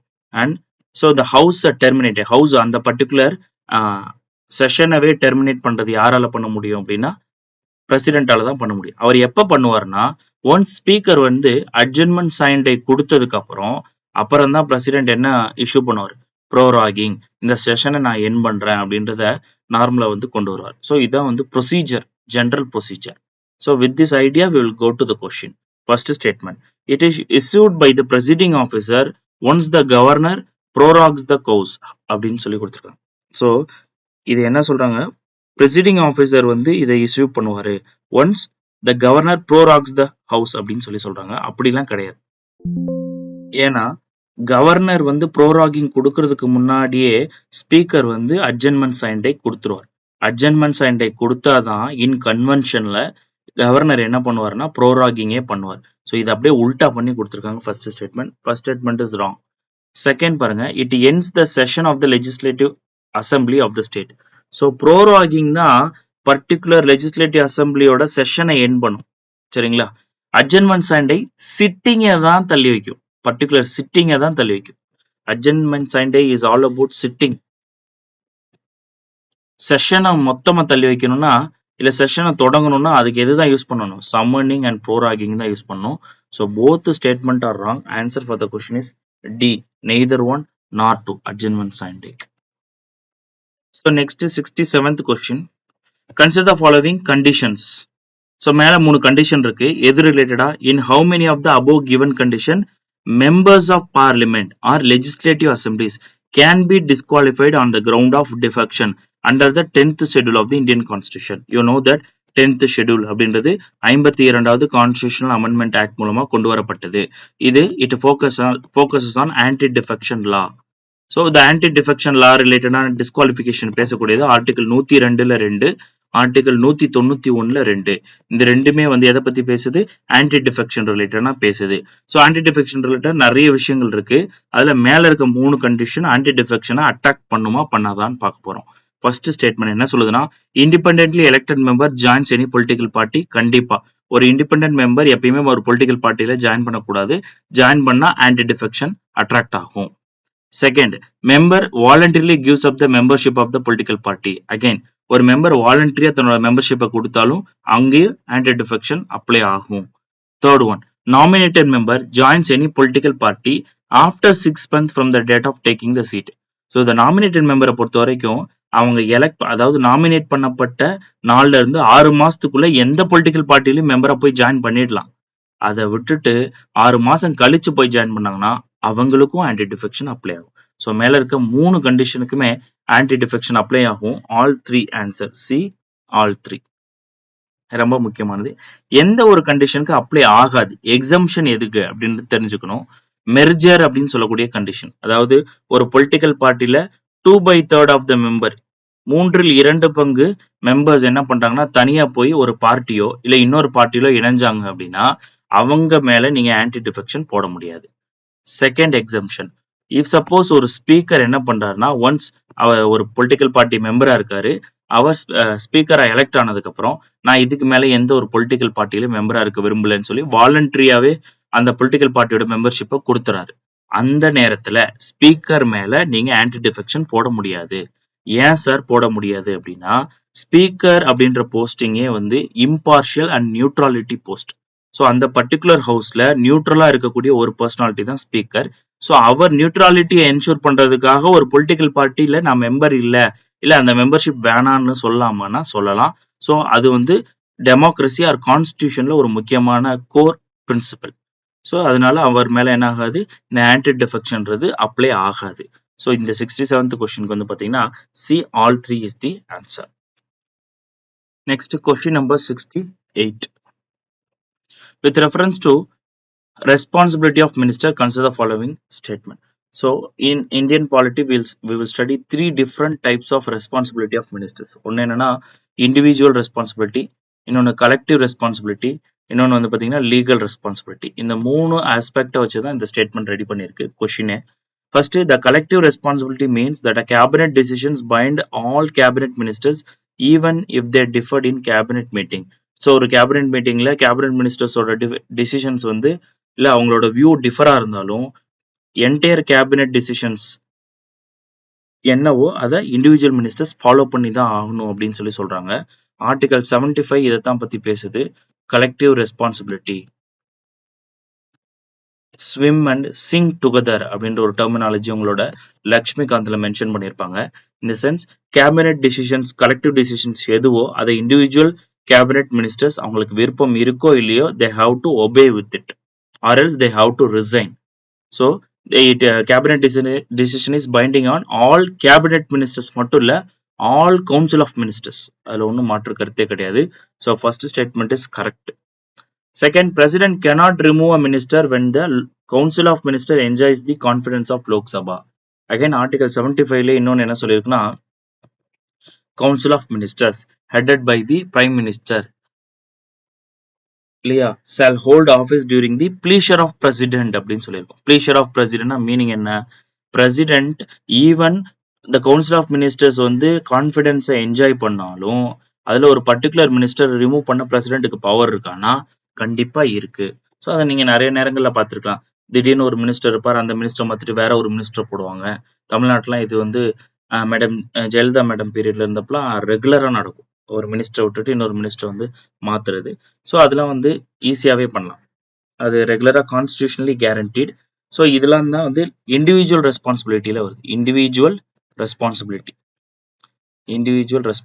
So second statement is incorrect. ஏன் செகண்ட் ஸ்டேட்மெண்ட் இன்கரெக்ட் அப்படின்னா, செகண்ட் ஸ்டேட்மெண்ட்ல cannot remove கொடுத்துருக்கு. the president can remove minister. So but second statementல cannot கொடுத்துருக்கு. So second statement is wrong. Third, an order of the president for a public act should be countersigned by a minister. Again, இது வந்து legal responsibility பத்தி பேசுது. பிரிட்டன்ல தான் இந்த legal responsibility அப்படின்ற concept வந்து இருக்கு. பிரிட்டனை பொறுத்த வரைக்கும் என்ன அப்படின்னா, king can do no wrong அப்படின்னு அர்த்தம். ஸோ கிங் எப்பயுமே தப்பு செய்ய மாட்டாரு அப்படின்றதுனால எப்பெல்லாம் வந்து ஒரு பப்ளிக் ஆக்ட் ரிலேட்டடா வந்து கிங் வந்து ஒரு ஆர்டரோ ஏதோ வந்து சைன் பண்றாங்கன்னா அதை கவுண்டர் சைன் பண்ணணும் அங்க இருக்கக்கூடிய எல்லா பிரைம் மினிஸ்டர் அண்ட் மினிஸ்டர்ஸ். இந்தியால அந்த மாதிரி வந்து லீகல் ரெஸ்பான்சிபிலிட்டி மினிஸ்டர்ஸ்க்கு கிடையாது. பிரசிடென்ட்டோட ஆர்டரை கவுண்டர் சைன் பண்ணணும் அப்படின்ற ப்ரொவிஷனும் கிடையாது. So third statement is also wrong. So 68th question the answer is A1 only. 69th question again வந்து ஒரு open ended question. Which of the following are chaired by the Prime Minister? Nithya கண்டிப்பா. National Integration Council again கண்டிப்பா. Interstate Council 262 again கண்டிப்பா. National Water Resource Council அதுவும் இருக்கு. Zonal Council is headed by Home Minister. So 1, 2, 3, 5. 69th question answer B 1, 2, 3 and 5. Next question number 70. Consider the following. 1. Advisory jurisdiction. 2. Extraordinary power of special leave. 3. Judicial review. How many of the powers or jurisdiction mentioned above are common to both Supreme Court of USA and Supreme Court of India? So, Supreme Court of USA and Supreme Court of India ரெண்டு பேருக்குமே காமனான jurisdiction அல்லது power எது மேல இருக்குதுல அப்படின்னு கேட்டிருக்காங்க. First thing advisory jurisdiction. இது சுப்ரீம் கோர்ட் ஆஃப் இந்தியால வந்து பாத்தீங்கன்னா ஆர்டிகல் 143 கீழ் வழங்கப்பட்டிருக்கு. Extraordinary power of special leave இது வந்து பாத்தீங்கன்னா ஆர்டிகல் 136ல வந்து வழங்கப்பட்டிருக்கு. இது ரெண்டுமே is exclusive to supreme court of India. So இந்த மாதிரி ஒரு பவர் எங்க இல்ல, யூஎஸ்ஏல இல்ல. இந்த மாதிரி ஒரு பவர் வந்து சுப்ரீம் கோர்ட் ஆஃப் யூஎஸ்ஏவுக்கு கிடையாது. பட் இது ரெண்டுக்கும் காமனானது வந்து பாத்தீங்கன்னா judicial review. Supreme court of யூஎஸ்ஏலும் ஜுடிஷியல் ரிவ்யூ இருக்கு, சுப்ரீம் கோர்ட் ஆஃப் இந்தியாலயும் இருக்கு. இன்ஃபேக்ட் சுப்ரீம் கோர்ட் ஆஃப் யூஎஸ்ஏவோட ஜுடிஷியல் ரிவ்யூ வந்து wider in nature then the India. இந்தியால இருக்கிறத விட அங்க வைடர் இன் நேச்சர். இதை எப்படி சொல்றோம் அப்படின்னா, supreme court of USA follows due process of law on all cases. ஆனா Indian supreme court follows procedure established by law. Article 21ல மேனகா காந்தி கேஸ் அல்லது பாஸ்போர்ட் கேஸ்ன்னு ஃபேமஸா சொல்லுவாங்க. அதுல ஆல்ரெடி நீங்க கோ த்ரூ பண்ணிருப்பீங்க. So I am not going deep into it. So இதுல வந்து பாத்தீங்கன்னா third one judicial review. Article 13, article 32, article 226 இது எல்லாமே ஜுடிஷியல் ரிவ்யூ பத்தி பேசக்கூடிய ஆர்டிகல்ஸ் தான். So answer for this question is 70A only 1. 70A only 1. Next 71 question number. Consider the following statement with reference to interpretation of the Indian Constitution by the court. First, both the Supreme Court and the High Court are competent authority to interpret the Constitution. Exactly. For example, Supreme Court la ultimate interpreter. Article 13, article 32 இது எல்லாமே அவங்களோட interpreting பவரை பத்தி பேசக்கூடியது தான். அதே மாதிரி ஹைகோர்ட்டுக்கு அப்ப interpreting power இல்லையா சார்னா இருக்கு. ஆர்டிகல் 13 இருக்கு, ஆர்டிகல் 226, ஆர்டிகல் 227 இது எல்லாமே ஹைகோர்ட்டோட இன்டர்பிரட்டிங் பவர் பத்தி தான் பேசுது. So first statement is correct. Second, interpretation of the supreme court is final while the interpretation of the high court is not final, which is also correct. எப்படி சொல்றாங்க அப்படின்னா, supreme court ultimate guarantor of the constitution அப்படின்னா இதுக்கு மேல appeal கிடையாது. Supreme கோர்ட்டை தாண்டி நீங்க வேற யார்கிட்டயும் அப்பீல் போக முடியாது. ஆனா ஹை கோர்ட் வந்து அல்டிமேட் கேரண்டியர் கிடையாது. இங்க நீங்க கேஸ் ஃபைல் பண்ணலாம். இங்க சப்போஸ் உங்களோட பர்டிகுலர் கேஸ் வந்து ஆப்போசிட்டா வந்துச்சு, நீங்க நினைச்சதுக்கு அகைன்ஸ்டா வந்துச்சு அப்படின்னா you can go to the appeal. You can go through the appeal to the supreme court. So high கோர்ட்டோட judgment is not final, but supreme court judgment is final. ஓகேவா? ஸோ ஏன்னா அதுதான் வந்து ultimate authority. So answer for this question is both are correct, both 1 and 2. 71th question, both 1 and 2. Question number 72. Consider the following statement. 1. The procedure for the election of members of Rajya Sabha in the Indian Constitution is borrowed from South African Constitution. Yeah. So, Rajya Sabhala we know that ஒரு side nomination அப்படின்ற ஒரு concept இருக்கு, 12 members. இன்னொரு side election இருக்கு, which is proportional representation through single transfer mode, which is indirect election. So இந்த concept இருக்கு இல்லையா, election அப்படின்ற கான்செப்ட், அது சவுத் ஆப்பிரிக்கன் கான்ஸ்டியூஷன்ல இருந்து எடுத்தது. நாமினேஷன்ற கான்செப்ட் வந்து பாத்தீங்கன்னா ஐரிஷ் கான்ஸ்டியூஷன்ல இருந்து எடுத்தது. பட் உங்களோட கொஸ்டின்ல யூஎஸ் கான்ஸ்டியூஷன் கொடுத்துருக்காங்க. ஸோ 72nd கொஸ்டினுக்கு வந்து apt answer A1 only. Question number 73. With reference to Lok Adalats, consider the following statement. So இந்த லோக் அதாலத்ஸ்ன்றது என்ன அப்படின்னு பார்த்தாங்க அப்படின்னா, நிறைய டிஸ்பியூட்ஸ் வந்து பார்த்தீங்க கோர்ட்டுக்கு போனால் it will take lot of time இல்லையா, டைம் அண்ட் இன்வெஸ்ட்மெண்ட்ஸ் இதெல்லாம் தேவைப்படும். அதே மாதிரி hefty rules and regulations and law interpretations தேவைப்படும். பட் லோக் அதாலத்தில் என்ன பண்ணுவாங்கன்னா, இந்த கோர்ட்டுக்குள்ளே போகாமல் ப்ரீ லிட்டிகேஷன் ஸ்டேஜ்லேயே அவங்களோட டிஸ்பியூட்ஸை லோக் அதாலத்தில் ஃபைல் பண்ணலாம். லோக் அதாலத்தில் ஃபைல் பண்ணும்போது என்ன பண்ணுவாங்கன்னா, அவங்க they will follow a certain rules and regulation and எஃபிஷியண்டா எஃபெக்டிவ் ஜஸ்டிஸை வேகமா கொடுப்பாங்க இந்த லோக் அதாலத்தில். ஸோ இந்த லோக் அதாலத்தில் பர்டிகுலர் கேஸ் நீங்க ஃபைல் பண்ணா 2 பர்டிகுலர் அப்ளிகண்ட்டும் 2 பங்குதாரரும் மியூச்சுவலா ஒத்துக்கணும் லோக் அதாலத்தில் ஃபைல் பண்றதுக்கு. அண்ட் ரொம்ப கோர் திங் என்னன்னா, இந்த 2 பேருமே மியூச்சுவலா ஒத்துக்கிட்டு இந்த லோக் அதாலத்துல வர்றதுனாலயே லோக் அதாலத்தை பொறுத்த வரைக்கும் ஒன்ஸ் அவங்களோட வெர்டிக்ட் அல்லது டெசிஷன் கொடுத்துட்டாங்க அப்படின்னா it is final and binding. Final and binding. எந்த கோர்ட்லயுமே அப்பீல் கிடையாது. எந்த கோர்ட்லயும் எங்கேயுமே நீங்க போய் அப்பீலுக்கு போக முடியாது. ஏன்னா வரும்போதே ப்ரீ லிட்டிகேஷன் ஸ்டேஜ்ல நீங்க ஒத்துக்கிட்டு தான் வர்றீங்க. ரெண்டு பார்ட்டி ஆஃப் த டிஸ்பியூட் ஒத்துக்கிட்டு தான் வர்றதுனால the decision is final and binding Lok அதாலத்தை பொறுத்த வரைக்கும். இது பேசிக் ஐடியா லோக் அதாலத்தை பத்தி தெரிஞ்சுக்க வேண்டியது. அண்ட் மீன்வைல் இந்தியாவில் லோக் அதாலத் ஃபர்ஸ்ட் எங்க செட் பண்றாங்கன்னா குஜராத்ல தான். அப்பெல்லாம் வந்து பாத்தீங்கன்னா லீகல் பேக்கிங் கிடையாது. 1982 உருவாக்குறாங்க. பின்னாடி இதுக்கு லீகல் பேக்கிங்லாம் எப்ப கொடுக்குறாங்கன்னா 1987 லீகல் சர்வீஸ் அத்தாரிட்டி ஆக்ட் அது மூலமா வந்து கொடுக்குறாங்க. Legal service authority act. இப்ப வந்து பாத்தீங்கன்னா லோக் அதாலத் ஸ்டேட் லெவல்ல இருக்கு, டிஸ்ட்ரிக்ட் லெவல்ல, அதுக்கப்புறம் தனியா high court and supreme court அவங்க தனியா வந்து இதுக்குன்னு லீகல் சர்வீஸ் கமிட்டிஸ் வச்சிருக்காங்க. தாலுக் லெவல்லையும் இருக்கு. ஸோ இந்த மாதிரி டிஃப்ரெண்ட் டயர்ஸ் ஆஃப் கவர்னன்ஸ்ல லோக் அதாலத் வந்து பிரசன்ட் ஆயிருக்கு. நெக்ஸ்ட் இம்பார்ட்டன்ட் திங் என்ன அப்படின்னா, with respect to Lok Adalat, இதுக்கு வந்து power of a civil court இருக்கு and it follows the code of civil procedure. So with this idea we will move to the question. First statement, the Lok Adalats have the power of summoning and enforcing the attendance of any witness and examining him or her on oath. So அது ஒன்றும் பிரச்சனை இல்லை. லோக் அதாலத்தில் வந்து இது ஒரு common சென்சிக்கல் statement தான். Suppose ஒரு particular லிட்டிகன் வந்து ஒரு கேஸ் வந்து கொண்டு போறாங்க அப்படின்னா அந்த லோக் அதாலத்துக்கு அந்த கேஸ் சார்ந்து யாரையும் விசாரிக்கிறதுக்கோ இல்லை விசாரணைக்காக வந்து சம்மனாக வந்துட்டு போக சொல்றதுக்கோ அதிகாரம் இருக்குன்னு சொல்றாங்க. இது ரொம்ப பேசிக்கான திங் தான், எல்லாத்துலயுமே இருக்கும் இந்த. ஓகேவா? Second, no appeal shall lie to any court against the award of the Lok Adalat. அதுதான் நான் சொன்னேன், ரொம்ப ரொம்ப முக்கியமான பாயிண்ட், அடிக்கடி கேட்பாங்க. இதுக்கு அப்பீலே கிடையாது. பிகாஸ் மியூச்சுவல் அக்ரிமெண்ட்ல தான் இந்த பார்ட்டிஸ் ஆஃப் டிஸ்பியூட்ஸ் வந்து இந்த லோக் அதாலத்துல வர்றாங்க. ஸோ அதனால there is no appeal. So on that base 73rd கொஸ்டினுக்கு வந்து பார்த்தீங்கன்னா C both 1 and 2 is correct. 74th question. The Panama Canal, a vital waterway for international maritime trade, connects which of the following two major water bodies? Panama Canal இப்போ recent of phone of கன்டென்ஷன்ல போயிட்டு இருக்கு. ஒரு side வந்து பாத்தீங்கன்னா Suez canal which is also an artificial canal, அது வந்து UK build பண்ணது. Panama canal which is also an artificial canal, first French கட்ட ட்ரை பண்ணா, ஃபுல்லா முடியல. அப்புறம் யூஎஸ்ஏ தான் அதை கட்டி முடிச்சான் இந்த பனாமா கேனலை.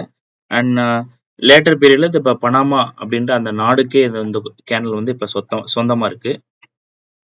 இந்த பனாமா கேனலோட மோஸ்ட் இம்பார்ட்டன்ட் ஃபீச்சர் என்ன அப்படின்னா, இது ஒரு சைடு பசிபிக் ஓஷனும், இன்னொரு சைடு வந்து பாத்தீங்கன்னா அட்லாண்டிக் ஓஷனும், இது ரெண்டையும் கனெக்ட் பண்ணக்கூடிய ஒரு வைட்டல் லிங்க் வே தான் இந்த Panama canal.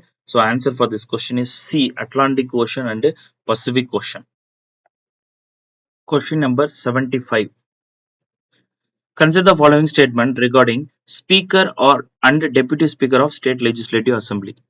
Statement 1. In case of vacancy in both the houses, a member appointed by the governor performs the duties of the speaker.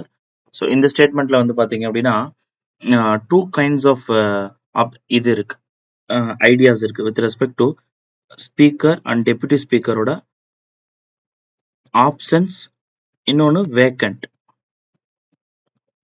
ரெண்டுமே அடிக்கடி இன்டர்சேஞ்ச் பண்ணி கொஸ்டின் வரும். ஒன்று வந்து பார்த்தீங்க அப்படின்னா in case if it is vacant, speaker ஆஃபீஸும் vacant, deputy speaker ஆஃபீஸும் வேக்கண்ட், அப்போ யார் சார் ப்ரிசைட் ஓவர் பண்ணுவார்னா governor will decide. Governor will decide. Sir speaker and deputy speaker absent, அப்போ யார் சார் இது பண்ணுவோம்னா rule of procedure of the house என்ன சொல்லுதோ அதன்படி நடப்பாங்க. Rule of procedure of the ஹவுஸ்ல என்ன இருக்கோ அதன்படி நடப்பாங்க. ஸோ இதான் ரெண்டு ஆஸ்பெக்ட், ரெண்டு different situation. Speaker and deputy ஸ்பீக்கரோட ஒரு சுச்சுவேஷன் வந்து ஆப்சன்ஸ், இன்னொரு சுச்சுவேஷன் வந்து வேக்கன்ட். இந்த கொஸ்டின்ல வேகன்சி கொடுத்துருக்காங்க, கொடுத்துட்டு governor performs the duties of the speaker. I mean a member appointed by the governor performs the duties of the speaker, which is correct. 2. They are neither entitled to vote in the first instance nor provide a casting vote when a resolution for their removal is under consideration. So whenever ஒரு ஸ்பீக்கரோ ஒரு deputy ஸ்பீக்கரோ removal பண்றதுக்கான resolution இருந்ததுன்னா அவரால் casting ஓட்டும் போட முடியாது, first instant ஓட்டும் போட முடியாதுன்னு கொடுத்துருக்காங்க. அப்படி கிடையாது, they cannot do casting vote. So அவங்களோட ரெசல்யூஷன் வந்து ரிமூவல் ரெசல்யூஷன் இருக்கும்போது கேஸ்டிங் ஓட் போட முடியாது, ஏன்னா நார்மல் மெம்பராக தான் அந்த ஹவுஸ்ல உட்காந்துருப்பாங்க. ஃபர்ஸ்ட் இன்ஸ்டன்ட் ஓட் போடலாம். சரிங்களா? So second statement is wrong. Third, while the deputy speaker submits his resignation to the speaker, which is correct, and later, which is speaker does it to the governor. இல்ல, deputy speaker அவரோட resignation letter ஸ்பீக்கர்ட்டையும், speaker அவரோட resignation letter deputy ஸ்பீக்கர்ட்டையும் மாத்தி கொடுத்துப்பாங்க. So third statement is also wrong. கொஸ்டின்ல not correct கேட்டிருக்காங்க. So B only 2. 75th கொஸ்டினுக்கு. ஸோ 76th கொஸ்டின் பார்க்குறோம். 76th question எதை பத்தி பேசுனா, consider the following statement regarding the financial power of the governor. Financial power of the governor.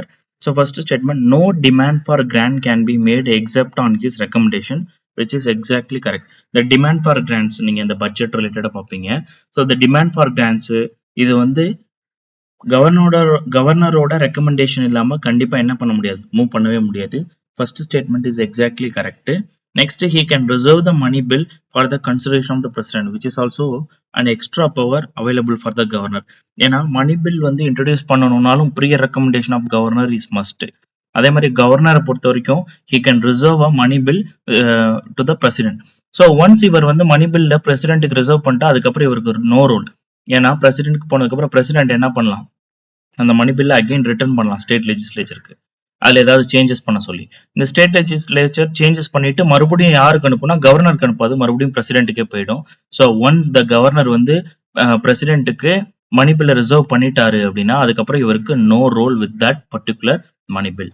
So second statement is also correct. Third, he constitute finance commission after every 6 years. இது வந்து basic தப்பு. So every 5 years இல்லையா, every 5 years or such year as he deems necessary. 5 years or before, முன்னாடியே வேணும்னா அவர் வந்து decide பண்ணிக்கலாம். So third statement is wrong. So 76th correct என்னன்னு கேட்டிருக்காங்க. கரெக்ட் பொறுத்த வரைக்கும் வந்து பார்த்தீங்கன்னா C 1 and 2 only. 1 and 2 only. இது இல்லாம வேற ஃபினான்ஷியல் பவர்ஸ் வந்து பாத்தீங்கன்னா கண்டிஜென்சி ஃபண்ட் ஆஃப் ஸ்டேட்ஸ் இருக்கு இல்லையா, அதுல அன்ஃபோர்சின் எக்ஸ்பெண்டிச்சர்ஸ் ஏதாவது இருந்தா அது யார் பண்ண முடியும், கவர்னர் பண்ண முடியும். அப்புறம் annual financial statement is late before him. So அந்த அதாவது ஸ்டேட் லெஜிஸ்லேச்சர்ல இவர் முன்னாடி தான் வந்து அதை தாக்கல் பண்ணுவாங்க. ஸோ அது ஒன்று, முன்னாடி அவர் ப்ரெசன்ட் மோஷன் ஆஃப் தேங்க்ஸ் கூட கொடுப்பார் இல்லையா, ஐ மீன் முன்னாடியே அட்ரஸ் கொடுப்பாரு கவர்னரு, கவர்னரோட அட்ரஸை என்ஹான்ஸ் பண்ற மாதிரி இல்லை அதை ஆமோதிக்கிற மாதிரி மோஷன் ஆஃப் தேங்க்ஸ் வந்து அந்த பர்டிகுலர் லெஜிஸ்லேச்சர் வந்து பாஸ் பண்ணும். ஸோ இதெல்லாம் தான் basic idea, financial power of the கவர்னரோட basic idea. 76th question C 1 and 2 only. Next 77th question, Consider the following statement regarding powers of the president. First, he appoints the prime minister and other ministers. Correct. He can seek any information relating to the proposal for legislation from the prime minister. So அதுவும் correct. ஒரு prime மினிஸ்டர்கிட்ட ஏதாவது ஒரு லா make பண்றாங்கன்னா அது ரிலேட்டடான இன்ஃபர்மேஷனையும் வாங்கலாம். அதே மாதிரி he also appoints the prime minister plus council of ministers. Third statement, he decides on questions related to disqualification of members of the parliament in consultation with the election commission. That is also correct. அதாவது அந்த particular parliamentary மெம்பரை disqualification பண்ற power யாருக்கு இருக்கும், particular பிரசிடென்ட்டுக்கு இருக்கும். But he does it along with the consultation of election commission. மூணுமே correct. But கொஸ்டின்ல என்ன கேக்குறாங்கன்னா, how many of the above are executive powers? executive powers அந்த கீவேர்ட் பாருங்க, executive powers of the president அப்படின்னு கேக்குறாங்க. அப்ப கண்டிப்பா என்னதான் வராது, all three வராது. இதுல வந்து எக்ஸிகியூட்டிவ் பவர்ஸ் எது வந்து எக்ஸிகியூட்டிவ் பவர் இல்ல அப்படின்னா, இங்க பாருங்க எம்பியை வந்து ரிமூவ் பண்றது. இங்க பாத்தீங்கன்னா பிரைம் மினிஸ்டர் கிட்ட இன்ஃபர்மேஷன் சீக் பண்றது. Prime minister is an executive. Prime minister and ministers appoint பண்றது, தேவர் எக்ஸிகியூட்டிவ்ஸ். இங்க பாருங்க எம்பிஸை ரிமூவ் பண்றது, அதாவது டிஸ்குவாலிஃபை பண்றது. எம்பிஸ் ஆர் லெஜிஸ்லேச்சரோட ஒரு பார்ட். அப்ப third one is not the executive power. Third மட்டும் நீங்க ரிமூவ் பண்ணிட்டீங்கன்னா you will get only 2 answer. 77க்கு B only 2 answer. So question number 78. In the context of Indian polity, consider the following statement regarding term cabinet. Cabinet. It was not mentioned in the original constitution. Yes, it is correct because it was later added under Article 352 through 44th Constitutional Amendment Act of 1978. 1978ல 44வது சட்ட திருத்தம் மூலமா article 352ல இது add பண்ணப்பட்டது. Original கான்ஸ்டிடியூஷன்ல இது இல்ல. So it is not mentioned in the original constitution. Correct. Its power and function are not defined in the constitution, which is also correct. Cabinet அப்படின்ற word தான் article 352ல இருக்கே தவிர இதோட பவர்ஸ் அண்ட் ஃபங்க்ஷன் இதுல define பண்ணப்படல. That is also correct. Both 1 and 2. Option C is correct. So 78th questionக்கு option C is correct. Next, question number 79. Consider the following statement with reference to high courts. The jurisdiction and power of the high court can be enhanced both by the parliament and the state legislature, which is correct. So the jurisdiction of high court வந்து பாத்தீங்கன்னா பார்லிமெண்டாலையும் increase பண்ண முடியும், state லெஜிஸ்லேச்சராலையும் என்ன பண்ண முடியும், increase பண்ண முடியும். என்ன பண்ண முடியாதுன்னா they cannot curtail. ஒரிஜினல் கான்ஸ்டிடியூஷன்ல இந்த ஹை கோர்ட்டுக்குன்னு மென்ஷன் பண்ணிருக்க ஜூரிஸ்டிக்ஷன் நீங்க என்ன பண்ண முடியாதுன்னா கர்டைல் பண்ண முடியாது. யாரால பண்ண முடியாது, பார்லிமெண்டாலையும் பண்ண முடியாது, ஸ்டேட் லெஜிஸ்லேச்சராலையும் பண்ண முடியாது. எதை பண்ண முடியாது, ஒரிஜினல் கான்ஸ்டிடியூஷன்ல மென்ஷன் பண்ணிருக்கக்கூடிய jurisdiction. இது first statement is correct. Second, the parliament can exclude the jurisdiction of high court from any union territory, which is also correct. பார்லிமெண்டால under article 230 article 230 parliament under article 230 என்ன பண்ணலாம் அப்படின்னா, ஒரு particular high கோர்ட்டோட ஜூரிஸ்டிக்ஷனை ஒரு union டெரிட்டரிக்கு அல்லது அதுக்கும் மேற்பட்ட union டெரிட்டரிக்கு எக்ஸ்டெண்டும் பண்ணலாம், இல்ல ஒரு யூனியன் டெரிட்டரி அந்த பர்டிகுலர் ஹை கோர்ட்டோட ஜூரிஸ்டிக்ஷன்ல இருந்து எக்ஸ்க்ளூடும் பண்ணலாம். ஸோ எக்ஸ்டெண்டும் பண்ணலாம், எக்ஸ்க்ளூடும் பண்ணலாம். ரெண்டு பவருமே பார்லிமெண்ட்டுக்கு இருக்கு. So 79th question both 1 and 2 are correct. C both 1 and 2 are correct. Next question number 80. With reference to Council of Ministers, consider the following statement. Okay. The total number of ministers, including chief minister in the Council of Ministers in the state, shall not exceed 20% of the total members of the Legislative Assembly of that state. 20% la 15%. So it was provided under 91st Constitutional Amendment Act of 2003. So 15%. First statement is wrong. The number of ministers, including chief minister in a state, shall not be less than 12, which is also a provision added through 91st Constitutional Amendment Act. அதாவது minimum 12 members இருக்கணும், chief ministers plus council of ministers. Maximum 15% of the state legislative assembly. இதே வந்து சென்ட்ரல்னா 15% of the Lok Sabha வந்து இருக்கணும். So second statement is right. So answer for 80th question is B2 only. Next question number 81. Both India and Bangladesh are common members of which of the following international groupings? இப்போ இந்த இந்தியாவுக்கும் பங்களாதேஷுக்கும் border issues போயிட்டு இருக்கு இல்லையா, so அந்த வகையில் இந்த கேள்வி எடுத்தது. ஸோ பிம்ஸ்டெக்ல as both Bangladesh and India are member.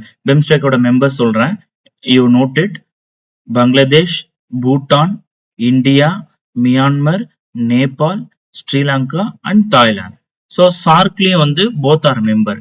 Again, I am reiterating the SAARC members, 8 members Afghanistan, Bangladesh, Bhutan, India, Maldives, Nepal, Pakistan and Sri Lanka. Next, Shanghai Cooperation Organization la India is a member but not the Bangladesh. So India இப்போ recent entrant வந்து அதுல join பண்ணிருப்பாங்க. அதுல வந்து பாத்தீங்க அப்படின்னா China, Russia, Kazakhstan, Kyrgyzstan, Tajikistan, Uzbekistan, India, Pakistan and very recently Iran. இவங்க எல்லாமே அதுல வந்து எஸ்சிஓல members. And last thing Colombo security conclave. இதுல India member but not the Bangladesh. இந்த கொலம்போ செக்யூரிட்டி கான்க்ளேவ்ல இருக்க மெம்பர்ஸ் பாத்தீங்கன்னா India, Sri Lanka, Mauritius and Maldives. ஓகேவா? ஸோ இந்த நம்பர்ஸ்லாம் அப்படியே நோட் பண்ணி வச்சுக்கோங்க, இந்த மெம்பர்ஸ் யார் யார் அப்படின்ட்டு. ஸோ இந்த கொஸ்டினுக்கு ஆன்சர் வந்து பாத்தீங்கன்னா 81, 1 and 2 only. So BIMSTEC and shark மட்டும்தான். 82nd question. Next, consider the following statement. A high court in India has the power to review and correct its own orders or judgments, which is correct. Article 215 இதான் சொல்லுது. High court will act as a court of record இருக்கும். அதான் statement 2ல இருக்கும். Yes, all high courts in India are act as a court of record. That means அவங்களோட precedents, இதுக்கு முன்னாடி இருக்கக்கூடிய judgments, proceedings, acts எல்லாமே documented இருக்கும். And these are subjected to modifications. Case by case, ஒவ்வொரு கேஸ் பை கேஸ் முன்னாடி இருக்கக்கூடிய விஷயங்களை மாடிஃபை பண்ணவோ செக் கிராஸ் செக் பண்ணி மாற்றவோ முடியும். அண்ட் ஆல்சோ இன்னொன்று என்ன அப்படின்னா, இந்த இதில் இருக்கக்கூடிய ரெக்கார்ட்ஸை you can also use as evidentiary value. வேற ஒரு கோர்ட்ல வந்து இந்த பர்டிகுலர் கோர்ட்ல இந்த கேஸ்ல இதை சொல்லியிருக்காங்கன்னு சொல்லி வாதிடவும் முடியும். ஸோ இந்த இதை வச்சு you can also claim contempt of court. So அதுக்காக பனிஷும் பண்ண முடியும். கண்டெம்ட் ஆஃப் கோர்ட் அப்படின்ற காரணம் வச்சு பனிஷும் பண்ண முடியும். ஸோ இது எல்லாமே thrives from the court of record. Court of ரெக்கார்டுன்றது இந்த பர்டிகுலர் ஹை கோர்ட், எல்லா விதமான ஹை கோர்ட் என்ன பண்ண முடியும், அவங்களோட prior old judgments, proceedings and acts எல்லாத்தையுமே ரெக்கார்ட் பண்ணி பெர்பச்சுவல் மெமரி அண்ட் டெஸ்டிமோனியா வந்து ஸ்டோர் பண்ண முடியும். ஸோ அதான் இதுல கோர்ட் ஆஃப் ரெக்கார்டோட ஹைலைட்டு. அதை ஸ்டோர் பண்றதுனால ரெண்டு பெனிஃபிட். ஒரு சைடு வந்து பார்த்தோன்னா எவிடென்ட்ரி வேல்யூவா யூஸ் பண்ணி அகெயின் வந்து ஃபர்தரா இன்னொரு கோர்ட்ல வந்து நீங்க அதை வச்சு வாதிட முடியும். இன்னொரு சைடு வந்து பாத்தீங்கன்னா அதோட ஓன் ஜட்ஜ்மெண்ட்ஸை ரிவ்யூ பண்ண முடியும், ரீகரெக்ட் பண்ண முடியும். அண்ட் ஈவன் கண்டெம்ட் ஆஃப் கோர்ட்ல பனிஷ் பண்ணவும் முடியும். இதை வந்து ஒரு பாயிண்டா வச்சு. So both are correct. Both statement 1 and 2 are correct. And 2 is the correct explanation of statement 1. 82nd கொஸ்டினுக்கு answer A. So question number 83, consider the following. Providing reservation of seats for backward classes in panchayats. So which is compulsory provision அப்படின்னா கிடையாது. வந்து உங்களுக்கு வந்து SC, women's இவங்களுக்குலாம் வந்து reservation கொடுக்கறது வந்து பாத்தீங்கன்னா கம்பல்சரி ப்ரொவிஷன். பட் பிசிக்கு வந்து ரிசர்வேஷன் கொடுக்கறது கம்பல்சரி ப்ரொவிஷன் கிடையாது. Direct elections to all seeds in panchayats at the village, intermediate and district level, which is compulsory provision under part 9. Granting financial power to panchayat, again it is not compulsory provision. So மேல இருக்கிறது only one. வேற compulsory provisions வந்து பாத்தீங்க அப்படின்னா கிராம சபா organisation create பண்றது, அப்புறம் வந்து panchayats village, intermediate and district லெவல்ல பஞ்சாயத் கிரியேட் பண்றது, அதுக்கப்புறம் 21 years to be the minimum age for contesting the election அப்படின்றத என்ஷூர் பண்றது. எல்லாத்தையும் தாண்டி post of chairperson in panchayats at intermediate and district level. Intermediate and district லெவல்ல இருக்க பஞ்சாயத்துக்கு சேர்மன் போஸ்ட்டை இன்டைரக்ட் எலெக்ஷன் மூலமா தேர்ந்தெடுக்கிறது. ஓகேவா? இதெல்லாம் வந்து பாத்தீங்க அப்படின்னா கம்பல்சரி ப்ரொவிஷன்ஸ். 83rd கொஸ்டினுக்கு answer A, only one. Question number 84. Nexcar therapy is sometimes mentioned in the news with reference to which of the following diseases ன்னு கேட்டிருக்காங்க. ஓகே, ஸோ இந்த நெக்ஸ்கார் தெரப்பி அப்படின்றது என்ன அப்படின்னா, இப்போ ரீசென்ட்லி ஐஐடி பாம்பேயால கிரியேட் பண்ணப்பட்டது. இம்யூனோ ஆக்ட் அப்படின்னு சொல்லக்கூடிய ஒரு பர்டிகுலர் ஸ்டார்ட் அப் ஐஐடி பாம்பேவோடது. ஸோ அதில் அவங்க கிரியேட் பண்ணதான் இது. It's a kind of CAR T cell therapy, CAR CAR T cell therapy. எதுக்காக அப்படின்னா கேன்சர் தெரப்பி. ஆன்சர் வந்து பி, கேன்சருக்கானது கார்டி செல் தெரப்பி. இது ரீசெண்டாக வந்து government approval CDSCO, central drug standard control organisation, இந்த பர்டிகுலர் தெரப்பி அதுக்கு பர்மிஷனும் கொடுத்துருக்கு, அப்ரூவல் கொடுத்துருக்கு. ஸோ இந்த கார்டி செல் தெரப்பி அப்படின்றது என்ன அப்படின்னா, நார்மலா பேஷண்ட்ஸோட ஜெனட்டிக், அதாவது பேஷண்ட்ஸோட டி செல்ஸ் இருக்கும் இல்லையா, அதை ஜெனட்டிக்கலா மாடிஃபை பண்ணி கேன்சருக்கு எதிராக ஃபைட் பண்ண வைக்கிறது. ஓகேவா? ஸோ அதான் அந்த கார்டி செல் தெரப்பி அப்படின்ற கான்செப்ட். முக்கியமா பிளட் கேன்சர்னு சொல்லக்கூடிய லிம்போமாஸ் அண்ட் லிக்யூமியா இதுக்காக தான் வந்து அதிகமா பயன்படுத்த முடியும் இந்த பர்டிகுலர் கார்டி செல் தெரப்பியை. இது வந்து நெக்ஸ்கார் 19ன்றது indigenously developed CAR T cell therapy. So answer B cancer. Question number 85. Consider the following statement. So மேலே ஒரு 3 கண்டிஷன் கொடுத்துருக்காங்க. அதோட இது என்னன்னா, how many of the above alternatives are available to the president when a bill is reserved by the governor? ஒரு governor வந்து பிரசிடென்ட்டுக்கு பில்லை reserve பண்ணதுக்கு அப்புறம் என்னென்ன அல்டர்னேட்டிவ்ஸ் இருக்கு அப்படின்னு சொல்றாங்க. First alternative, president may give his assent to the bill. Yes, it is correct. President withhold his assent, sign போடாம இருக்கலாம். That is also correct. President may direct the governor to return all kinds of bill for the consideration of the state legislature. All kinds of பில்லுன்னு போது தான் பார்க்கணும். So மணி பில்ல நீங்க என்ன பண்ண முடியாதுன்னா ஒரு பிரசிடென்ட் ரீகன்சிடரேஷனுக்கு அனுப்ப முடியாது. ஸோ கவர்னர் வந்து மணி பில்ல ரிசர்வ் பண்ணலாம். பிரசிடென்ட் ஒன்ஸ் என்ன பண்ணணும், அந்த மணி பில்ல ரிசர்வ் பண்ணா பிரசிடென்ட் ஹாவ் எய்தர் அசென்ட் கொடுக்கலாம் இல்ல வித்ஹோல்ட் பண்ணலாம். ஓகேவா? ஹி கேனாட் அகைன் ரீசென்ட் பண்ண முடியாது. ஓகேவா? ஆன் தட் நோட் வந்து பாத்தீங்கன்னா தேர்ட் ஸ்டேட்மெண்ட் இஸ் ராங். 85க்கு வந்து B only 2 is correct. So question number 86. Consider the following statement with reference to an acting judge of High Court. So acting judge of high court president வந்து பார்த்தீங்க அப்படின்னா 2 நேரங்களில் இருக்கிற ஜட்ஜஸோட extra சில judges வந்து appoint பண்ணுவாங்க. அந்த 2 டைம் என்னன்னா, ஒன்று ஆக்டிங் ஜட்ஜ் கான்செப்ட், இன்னொன்று additional judge concept. Acting judge எதுக்காக இது பண்ணுவாங்க அப்படின்னா, இஃப் சப்போஸ் கரண்டா இருக்கக்கூடிய ஜட்ஜஸ் வந்து அவங்களோட டியூட்டிஸை பெர்ஃபார்ம் பண்ண முடியாம போயிடுது due to absence or any other reason. So அந்த மாதிரி டைம்ல ஒரு டெம்பரரி பீரியடுக்கு இந்த ஆக்டிங் ஜட்ஜஸை போடுவாங்க. ஸோ இவங்களுக்கு ஆக்டிங் ஜட்ஜஸை பொறுத்த வரைக்கும் டைம் பீரியட் கிடையாது, எவ்வளோ வருஷம் அப்படின்லாம் மென்ஷன் பண்ணியிருக்க மாட்டாங்க. பட் மேக்ஸிமம் வந்து 62 years ஆஃப் ஏஜ் வரைக்கும் என்ன பண்ணலாம், ஆக்டிங் ஜட்ஜ் வந்து தங்களோட பர்டிகுலர் அந்த வேலைகளை வந்து டெம்பரரியா வந்து அப் டு 62 years வரைக்கும் வந்து பண்ணலாம். இதான் ஆக்டிங் ஜட்ஜுக்கானது. அடிஷ்னல் ஜட்ஜை பொறுத்த வரைக்கும் என்ன அப்படின்னா, எதுக்காக போடுவாங்க அப்படின்னா, வெனவர் திடீர்னு ஹைகோர்ட்ல அதிகமான வந்து வேலைகள் அதிகமாயிடுச்சு, so business of high court increase ஆயிடுச்சுனாலோ அல்லது ஹைகோர்ட்ல பெண்டிங் ஒர்க் அரியர் ஒர்க் அதிகமாயிடுச்சுனாலோ அதை ரிசால்வ் பண்றதுக்காக போடுறது தான் அந்த அடிஷ்னல் ஜட்ஜஸ். இதையும் பிரசிடென்ட் தான் வந்து அப்பாயிண்ட் பண்ணுவாரு. மீன்வைல் இவங்க வந்து 2 years அப்படின்ற டேர்முக்கு வந்து அடிஷ்னல் ஜட்ஜா, அதாவது அடிஷ்னல் ஜட்ஜ் அல்லது டெம்பரரி ஜட்ஜஸா வந்து ஒர்க் பண்ணுவாங்க. இதுதான் concept. So with this idea we will move to the question. First, the appointment of the acting judges cannot last more than a period of 2 years or 62 years of age, whichever is less. So appointment of acting ஜட்ஜுக்கு ஒரே condition தான் 62 years of age. So 2 yearsன்ற concept கிடையாது. First statement is wrong. One possible cause of such an appointment can be when a judge of that high court is unable to perform the duties of office due to absence. ஆமா, so ஆப்சன்ஸ்னால அவரோட duty perform பண்ண முடியல, ரொம்ப delay ஆகுதுன்னா அந்த டைம்ல acting ஜட்ஜா president appoint பண்ணுவாரு. So second statement is correct. So 86th கொஸ்டினுக்கு ஆன்சர் வந்து பாத்தீங்கன்னா B 2 only. Next question number 87.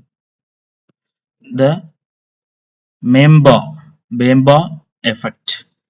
Mbemba effect is related to அப்படின்னு கேட்டிருக்காங்க.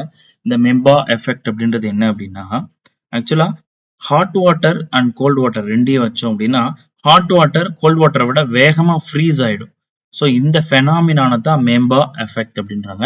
Pastor freezing of hot water compared to cold water. B is the answer. 87க்கு B is the answer. Question number 88. Consider the following statement with reference to President's power to seek opinion or advice under Article 143 of the Indian Constitution. First, the President can seek opinion or advice either from the Supreme Court or from the specific High Court அப்படின்னு கொடுத்துருக்காங்க. S, அந்த under this article 88 பொறுத்த வரைக்கும் பார்த்தீங்கன்னா 143ல President seeks advice with the Supreme Court but not the High Court. Specific high கோர்ட்னு கொடுத்துருக்காங்க. So அந்த மாதிரி எந்த ப்ரொவிஷனும் கிடையாது. ஸோ சுப்ரீம் கோர்ட் மட்டும்தான், but not any high court. 143. இந்த 143ல 2 விதமான அட்வைஸ் வந்து பிரசிடென்ட் வந்து சீக் பண்ணுவார். என்னென்ன அட்வைஸ்? ஒரு சைடு வந்து பார்த்தீங்கன்னா பப்ளிக் இம்பார்ட்டன்ஸ் ரிலேட்டடான அட்வைஸ், இன்னொரு சைடு வந்து பார்த்தீங்கன்னா ப்ரீ கான்ஸ்டிடியூஷனல் ட்ரீட்டில இருக்கக்கூடிய இஷ்யூஸ். பப்ளிக் இம்பார்ட்டன்ஸ் ரிலேட்டடா ஒரு டவுட் கேட்கிறாரு, அது ரிலேட்டடா கிளாரிஃபிகேஷன் கேட்கிறாரு அண்டர் 143னா supreme court may or may not give his advice.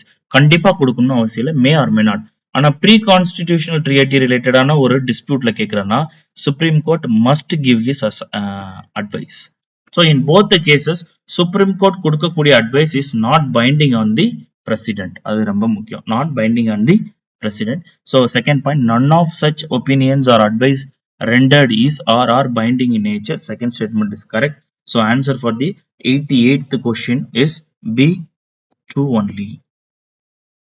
So next question number 89. Consider the following statement regarding anti-defection law. Anti-defection law 10th schedule 52nd Constitutional Amendment Act Article 102 191 So in the provision law, anti-defection law பத்தி பேசக்கூடியது. So first the law applies only to the elected members of the parliament and legislative assemblies. தப்பு. It is applicable to both elected, nominated and independent members. Second, the decision of the speaker or chairman on the disqualification proceedings can be subjected to judicial review. That is correct. Kyoto Holohan case 1993 அதான் சொல்லியிருக்கோம். judicial review இருக்குன்னு சொல்லியிருக்கோம். Second statement is correct. The law provides a 3-month time frame for the presiding officer to take the decision on this regard. This is wrong. Polly Nariman கேஸ்ல சொல்லியிருப்பாங்க என்னன்னா time frame வைக்கணும்னு சொல்லிட்டு. But இன்னும் அந்த மாதிரி எந்த ஒரு டைம் ஃப்ரேமும் மென்ஷன் பண்ணல. Third statement is wrong. So 1 and 3 is wrong. எது நாட் கரெக்ட்னு தான் கேட்டிருக்காங்க. only 2. B only 2. So question number 90. Consider the following statement with reference to permanent lok adalats.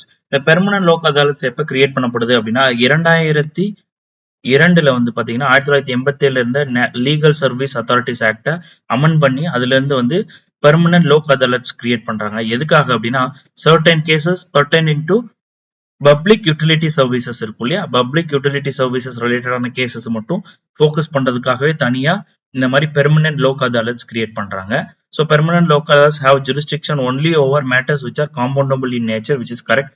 Compoundable கிளைம்ஸ்னா என்ன அப்படின்னா ஒரு ரெண்டு பார்ட்டி அவங்களுக்கான டிஸ்பியூட் அல்லது அந்த பர்டிகுலர் கிரைமை அவுட் சைட் த கோர்ட்ல செட்டில் பண்ண முடியும் அப்படின்ற மாதிரி கேசஸ் தான் காம்பவுண்டபிள் நேச்சர் கேசஸ் சொல்லுவாங்க. இதுக்கு யார் ரெகக்னிஷன் கொடுக்கணும்னா கோர்ட் ரெகக்னிஷன் கொடுக்கும். ஓகே, இந்த particular crime or cases can be settled outside the premises of கோர்ட்னு சொல்லுவாங்க. அதுதான் compoundable claims. So permanent Lok Adalat இந்த மாதிரி காம்பவுண்டபிள் கேசஸ் தான் என்ன பண்ண முடியும் அப்படின்னா ஜூரிஸ்டிக்ஷன்ல எடுத்துக்க முடியும். Second, the permanent lok adalats are established under section 89 of the Code of Civil Procedure. தப்பு. They are established under Legal Service Authorities Act 1987. அதுல 2002ல அமெண்ட்மெண்ட் பண்ணி கிரியேட் பண்ணிருக்காங்க. The Code of Civil Procedureல என்ன பண்ணிருப்பாங்க அப்படின்னா 1999ல ஒரு அமெண்ட்மெண்ட் கொண்டு ஆர்பிட்ரேஷன், அதாவது கோர்ட் என்ன பண்ணலாம்னா சில டிஸ்பியூட்ஸை ஏடிஆர் மெக்கானிசம் மூலமா சால்வ் பண்ணலாம் ரெஃபர் பண்ணி அப்படின்னு சொல்லுவாங்க. ஏடிஆர் மெக்கானிசம்ன்றது என்னன்னா alternative dispute resolution mechanism. So it includes arbitration, mediation, conciliation and also judicial settlement through lok adalats. So இது எல்லாமே அந்த ADR mechanism கீழ வரும். So இது 1999ல Code of Civil Procedureல அமெண்ட்மெண்ட் பண்ணி கொண்டு வந்தாங்க. So ஆன்சர் பாத்தீங்கன்னா A first statement correct, second statement தப்பு. 90க்கு A one only is the answer. So next 91. The Idate Commission, which was recently in news, is related to preparation of state-wise list of castes belonging to denotified and nomadic tribes. Okay, A is the answer. 91. So next question number 92. The Indian government recently signed an agreement to acquire 5 lithium brine blocks for exploration and development in Argentina. In this context, consider the following statement about lithium. இந்த அக்ரிமெண்ட்ல யாருன்னா கபில் அப்படின்னு ஒரு organisation இருக்கும். So ரொம்ப முக்கியம். Foreign Indian owned public sector organisation இது. ஃபாரின்ல நமக்கான மைனிங் ப்ராசஸ் முக்கியமா இந்த மாதிரி ரேர் மினரல்ஸ் அண்ட் ரொம்ப கோர் மினரல்ஸ்க்கான மைனிங் எல்லாம் பார்த்துக்குது கவர்மெண்டோட ஆர்கனைசேஷன் கபில் அப்படின்றது. ஸோ ரொம்ப முக்கியம், பார்த்து வச்சுக்கோங்க, எக்ஸாம்ல கேட்கலாம். So with respect to question, it is the lightest metal of periodic table and is popularly known as white gold. Lithium சொல்றாங்க, which is correct. Argentina, Peru, Chile form the part of the lithium triangle, which where more than 50% of lithium deposits are concentrated. 50% அதிகமா இருக்குன்றது உண்மைதான். But இது ABC, Argentina, Bolivia, Chile. ABC ஞாபகம் வச்சுக்கோங்க. ABC, Argentina, Bolivia, Chile. So second statement is இங்க பெருன்னு கொடுத்துருக்காங்க, wrong. No deposits of lithium have been discovered in India so far. This is also wrong.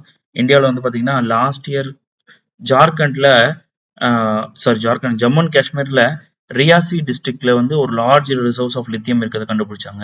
ஆனா அதுக்கு முன்னாடி இன்னும் வந்து பாத்தீங்கன்னா ராஜஸ்தான்ல நாகாவூர் டிஸ்ட்ரிக்ட், ஜார்க்கண்ட்ல கொடர்மா டிஸ்ட்ரிக்ட், அதுக்கப்புறம் வந்து பாத்தீங்க அப்படின்னா கர்நாடகாவில் மாண்டியா டிஸ்ட்ரிக்ட், இந்த இடங்கள்லாம் லித்தியம் ரிசர்வ்ஸ் இருக்கதா நம்ம ஆல்ரெடி கண்டுபிடிச்சிருக்கோம். ஸோ இதெல்லாம் நோட் பண்ணி வச்சுக்கோங்க. அகைன் இந்தியாவில் இருக்கக்கூடிய பிளேசஸ் சொல்றேன். Reasi district in Jammu and Kashmir, Nagaur district in Rajasthan, Koderma district in Jharkhand, Mandya district in Karnataka. So answer for this question is A1 only because Matharindu wrong. So question number 93. The Representation of Peoples Act 1951 provides for which of the following? First, the preparation of electoral rolls 1951. And already Representation of People Act 1950 ஒன்று இருக்கும். The 1950 maximum எதை பத்தி discuss பண்ணா எலெக்ஷனுக்கு முன்னாடி இருக்கக்கூடிய விஷயங்கள் பத்தி டிஸ்கஸ் பண்ணும். ரெப்ரசன்டேஷன் ஆஃப் பீப்புள் ஆக்ட் 1851 எலெக்ஷனுக்கு அப்புறம் நடக்கக்கூடிய விஷயங்களை பத்தி டிஸ்கஸ் பண்ணும் ஜென்ரலா. ஸோ ப்ரிப்பரேஷன் ஆஃப் எலக்ட்ரோரல் ரோல்ஸ்ன்றது என்னது? எலெக்ஷனுக்கு முன்னாடி நடக்கக்கூடியது. அப்ப இதெல்லாம் 1950 ஆக்ட்ல வரும். ரெப்ரசன்டேஷன் ஆஃப் பீப்புள் ஆக்ட் 1950ல வரும். செகண்ட் வந்து பாருங்க, procedure for delimitation of constituencies. Again இது பாருங்க, எலெக்ஷனுக்கு முன்னாடி நடக்கக்கூடியது டீலிமிட்டேஷன் ஆஃப் கான்ஸ்டியூன்சிஸ். ஸோ அதுவும் 1950 ஆக்ட்ல வரும். Disqualification of membership of state legislature பாருங்க, மெம்பர்ஷிப் வந்துருச்சு இப்ப. ஸோ மெம்பர்ஷிப் வந்ததுக்கு அப்புறம் டிஸ்குவாலிஃபிகேஷன் பத்தி பேசுது. ஸோ முக்கியமா இந்த கரப்ஷன் ரிலேட்டடான டிஸ்குவாலிஃபிகேஷன் பத்திலாம் ரெப்ரசன்டேஷன் ஆஃப் பீப்புள் ஆக்ட் 1951 தான் பேசும். So answer for this question is C3 only. So நார்மலா 1951 ஆக்ட்ல ஒரு சைடு வந்து பாத்தீங்கன்னா the conduct of election of houses of the parliament and to the houses of state legislature பத்தி of each state பத்தி பேசும். Qualification and disqualification of memberships of the houses, அப்புறம் corrupt practices which amounts to disqualification, இதெல்லாம் பத்தி 1951 act பேசும். 1950 எதை பத்தி பேசும் அப்படின்னா delimitation of constituencies, allocation of seats in the house of people and legislative assembly and legislative councils, அப்புறம் preparation of electoral rolls, அதுக்கான ப்ரொசீஜர், அப்புறம் குவாலிஃபிகேஷன் ஆஃப் ஓட்டர்ஸ், இது எல்லாமே வந்து யார் பார்த்துப்போம் அப்படின்னா 1950 ஆக்ட் ரெகுலேட் பண்ணிக்கும். So next 94th question. In case of no party has a clear majority in the assembly, governor may, first statement, appoint the leader of the largest party or coalition in the assembly as the chief minister and ask him to seek a vote of confidence in the house within 6 weeks only. So மேல வந்து confidence of the house வந்து ensure பண்ற வரைக்கும் correct தான். But within 6 weeks இந்த மாதிரி time period அப்படின்றது எதுவும் கிடையாது. இந்த டைம் பீரியட்குள்ள வந்து நீங்க இது பண்ணுங்க அப்படின்றதெல்லாம் எங்கேயுமே கான்ஸ்டியூஷன்லயும் மென்ஷன் பண்ணல, கன்வென்ஷனாவும் ஃபாலோ பண்ணல. ஸோ இந்த டைம் பீரியட் மட்டும் தப்பு இந்த இதில். So first statement becomes wrong. Already நம்ம பார்த்தோம் கவர்னரோட சிச்சுவேஷனல் டிஸ்கிரிப்ஷன்ல இதெல்லாம் வந்து ஆல்ரெடி டிஸ்கஸ் பண்ணோம். Second, the constitution requires that a person must prove his majority of the state legislative assembly before he is appointed as a chief minister அப்படின்னு சொல்லுது. கிடையாது. Chief மினிஸ்டரா அப்பாயிண்ட் பண்ணதுக்கு அப்புறம் கூட அந்த பர்டிகுலர் பர்சன் என்ன பண்ணலாம், அவரோட மெஜாரிட்டியை ப்ரூவ் பண்ணலாம். ஸோ அதுக்கு முன்னாடியே ஃப்ளோர்ல மெஜாரிட்டியை ப்ரூவ் பண்ணணுன்ற அவசியம் கிடையாது. ஸோ கான்ஸ்டியூஷன்ல அந்த மாதிரி எந்த ஒரு ப்ரொவிஷனும் கிடையாது. So next second statement is also wrong. So answer for this question is D, neither 1 nor 2. So next 95th question. Consider the following with reference to removal of judges of Supreme Court and the High Court. Removal of judges of Supreme Court and the High Court. So கீழே என்ன கொடுத்திருக்காங்கன்னா, according to the Indian Constitution, how many of the causes mentioned above are the grounds for removal of the judges of Supreme Court and High Court னு கேட்டிருக்காங்க. So Indian Constitutionல ரெண்டே ground தான், proved misbehavior and incapacity. Violation of the constitution அப்படின்றது பிரசிடென்ட்டுக்கு தான் வரும், அவரோட இம்பீச்மெண்ட்டுக்கு தான் வரும். Proved misbehavior and incapacity இந்த ரெண்டு கிரவுண்ட் மட்டும் தான் மென்ஷன் பண்ணிருக்காங்க. So answer B only 2. So 96th question. Again open-ended question. Which of the following items have been placed in the 11th schedule of the Indian Constitution? 11th schedule which talks about panchayats, இல்லையா, panchayats added by 73rd Constitutional Amendment Act. இது panchayats under part 9. So இதில் agriculture இருக்கு, primary and secondary school education இருக்கு, khadi village cottage industries, public distribution system எல்லாமே இருக்கு. So 96th question D 1 2 3 4. So question number 97. The ethics committee of Lok Sabha can be best categorized as அப்படின்னு சொல்லி கேட்டிருக்காங்க. So இது வந்து எது கீழே வரும் அப்படின்னா எத்திக்ஸ் கமிட்டிலாம் கமிட்டிஸ் டு என்கொயர்ல வரும். கமிட்டிஸ் டு என்கொயர்ல வரும். ஸோ இதில் தான் committee on petition, committee on privilege, petition, privilege and ethics committee இது எல்லாமே கம்ஸ் அண்டர் கமிட்டி டு என்கொயர்ல வரும். So committee to scrutinise and கண்ட்ரோல்ல வந்து பார்த்தீங்கன்னா ஒரு தடவை கொஸ்டின் கேட்டிருந்தான்.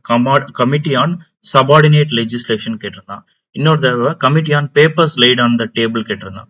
ஸோ இதெல்லாம் முக்கியமானது. இது இல்லாம வேற கமிட்டிஸ் இருக்கா? Committee to scrutinise and control பாத்தீங்கன்னா கமிட்டி ஆன் கவர்மெண்ட் அஷ்யூரன்ஸ் இருக்கு, committee on welfare of SC STs இருக்கு, கமிட்டி ஆன் உமன் இருக்கு. இதெல்லாம் இது கீழே வரதான். So committee related to house கீப்பிங்கை பொறுத்த வரைக்கும் பாத்தீங்க அப்படின்னா ஜெனரல் பர்பஸ் கமிட்டி, அதுக்கடுத்து லைப்ரரி கமிட்டி, அப்புறம் house committee, joint committee on salaries and allowances இதெல்லாம் ஹவுஸ் கீப்பிங் கமிட்டியில வரும். அண்ட் டே டு டே பிசினஸ்க்கு வந்து பாத்தீங்கன்னா business advisory committee, rules committee இது எல்லாமே வரும். ஸோ இதெல்லாம் ஜஸ்ட் ஒரு தடவை கோ த்ரூ பண்ணிடுங்க. அண்ட் முக்கியமா கொஸ்டின் ஃபினான்ஷியல் கமிட்டிஸ்ல இருந்து வரும். Public accounts committee, estimates committee and committee on public undertakings. இந்த 3 முக்கியமான ஃபினான்ஷியல் கமிட்டிஸ். இப்போ நம்ம பார்த்த கமிட்டிஸ் எல்லாமே எது கீழே வரும்? ஸ்டாண்டிங் கமிட்டிஸ்ல வரும். ஓகேவா? 96th question. 97th answer committee to enquire. 98th question. Consider the following statement with reference to ordinance making power of the president. First, it cannot be issued retrospectively. So first statement, it cannot be issued retrospectively அப்படின்னு சொல்லுது. Retrospectively அப்படின்னா the sense implementation from the back date. அதாவது இன்னைக்கு for example February 9 ordinance issue பண்றாங்க அப்படின்னா இதோட effect வந்து January 10ல இருந்தே இது வந்து அமல்ல இருந்தது, அதுல இருந்தே அப்ளிகேபிள் ஆகும். அந்த பர்டிகுலர் January 10ல இருந்து February 9க்குள்ள நீங்க அந்த ஆக்ட் பண்ணியிருந்தாலும், இந்த பர்டிகுலர் ஏதாவது ஒரு செயல் செஞ்சிருந்தாலும் இந்த பர்டிகுலர் ஆர்டினன்ஸ் கீழே வரும் அப்படின்னு சொல்லி ரெட்ரோஸ்பெக்டிவா பேக் டேட்ல என்ன பண்ண முடியும்? இம்ப்ளிமெண்ட் பண்ண முடியும். So in reality ordinance making பவருக்கு அந்த பவர் இருக்கு. ரெட்ரோஸ்பெக்டிவா ஒரு பர்டிகுலர் லாவை கிரியேட் பண்ண முடியும். பட் உங்களுக்கு என்ன கொடுத்துருக்காங்கன்னா இட் கேனாட் பி இஷ்யூட்னு சொல்லி கொடுத்துருக்காங்க, which is wrong. Next, it cannot alter or amend a tax law கிடையாது. It can alter or amend a tax law. So அதுவும் தப்பு. Second statement. Third, it cannot be issued to amend the constitution, which is correct. ஒரு constitutional amendment ordinance மூலமா பண்ண முடியாது. So இந்த கொஸ்டின்ல வந்து எது கரெக்ட்னு கேட்டிருக்காங்க. Only correct. சரிங்களா? ஏ only one correct.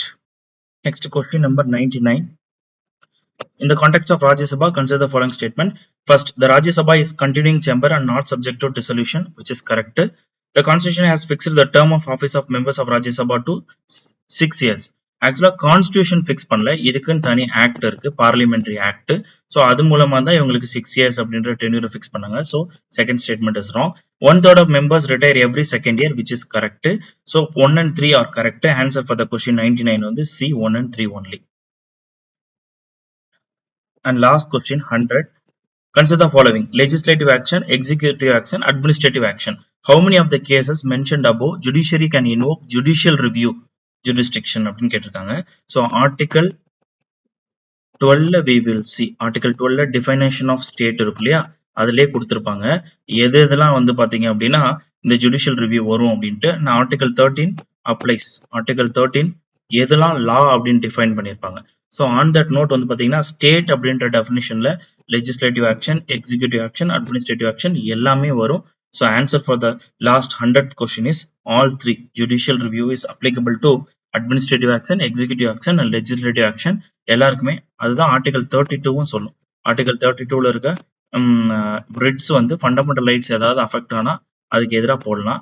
ஸோ அந்த ஃபண்டமெண்டல் ரைட்ஸ்ல சிலது எக்ஸிக்யூட்டிவ் ஆக்ஷன் இருக்கும், சிலது லெஜிஸ்லேட்டிவ் ஆக்ஷன் இருக்கும், சிலது அட்மினிஸ்ட்ரேட்டிவ் ஆக்ஷன் இருக்கும், சிலதுல எல்லாமே இருக்கும். So all three are answer.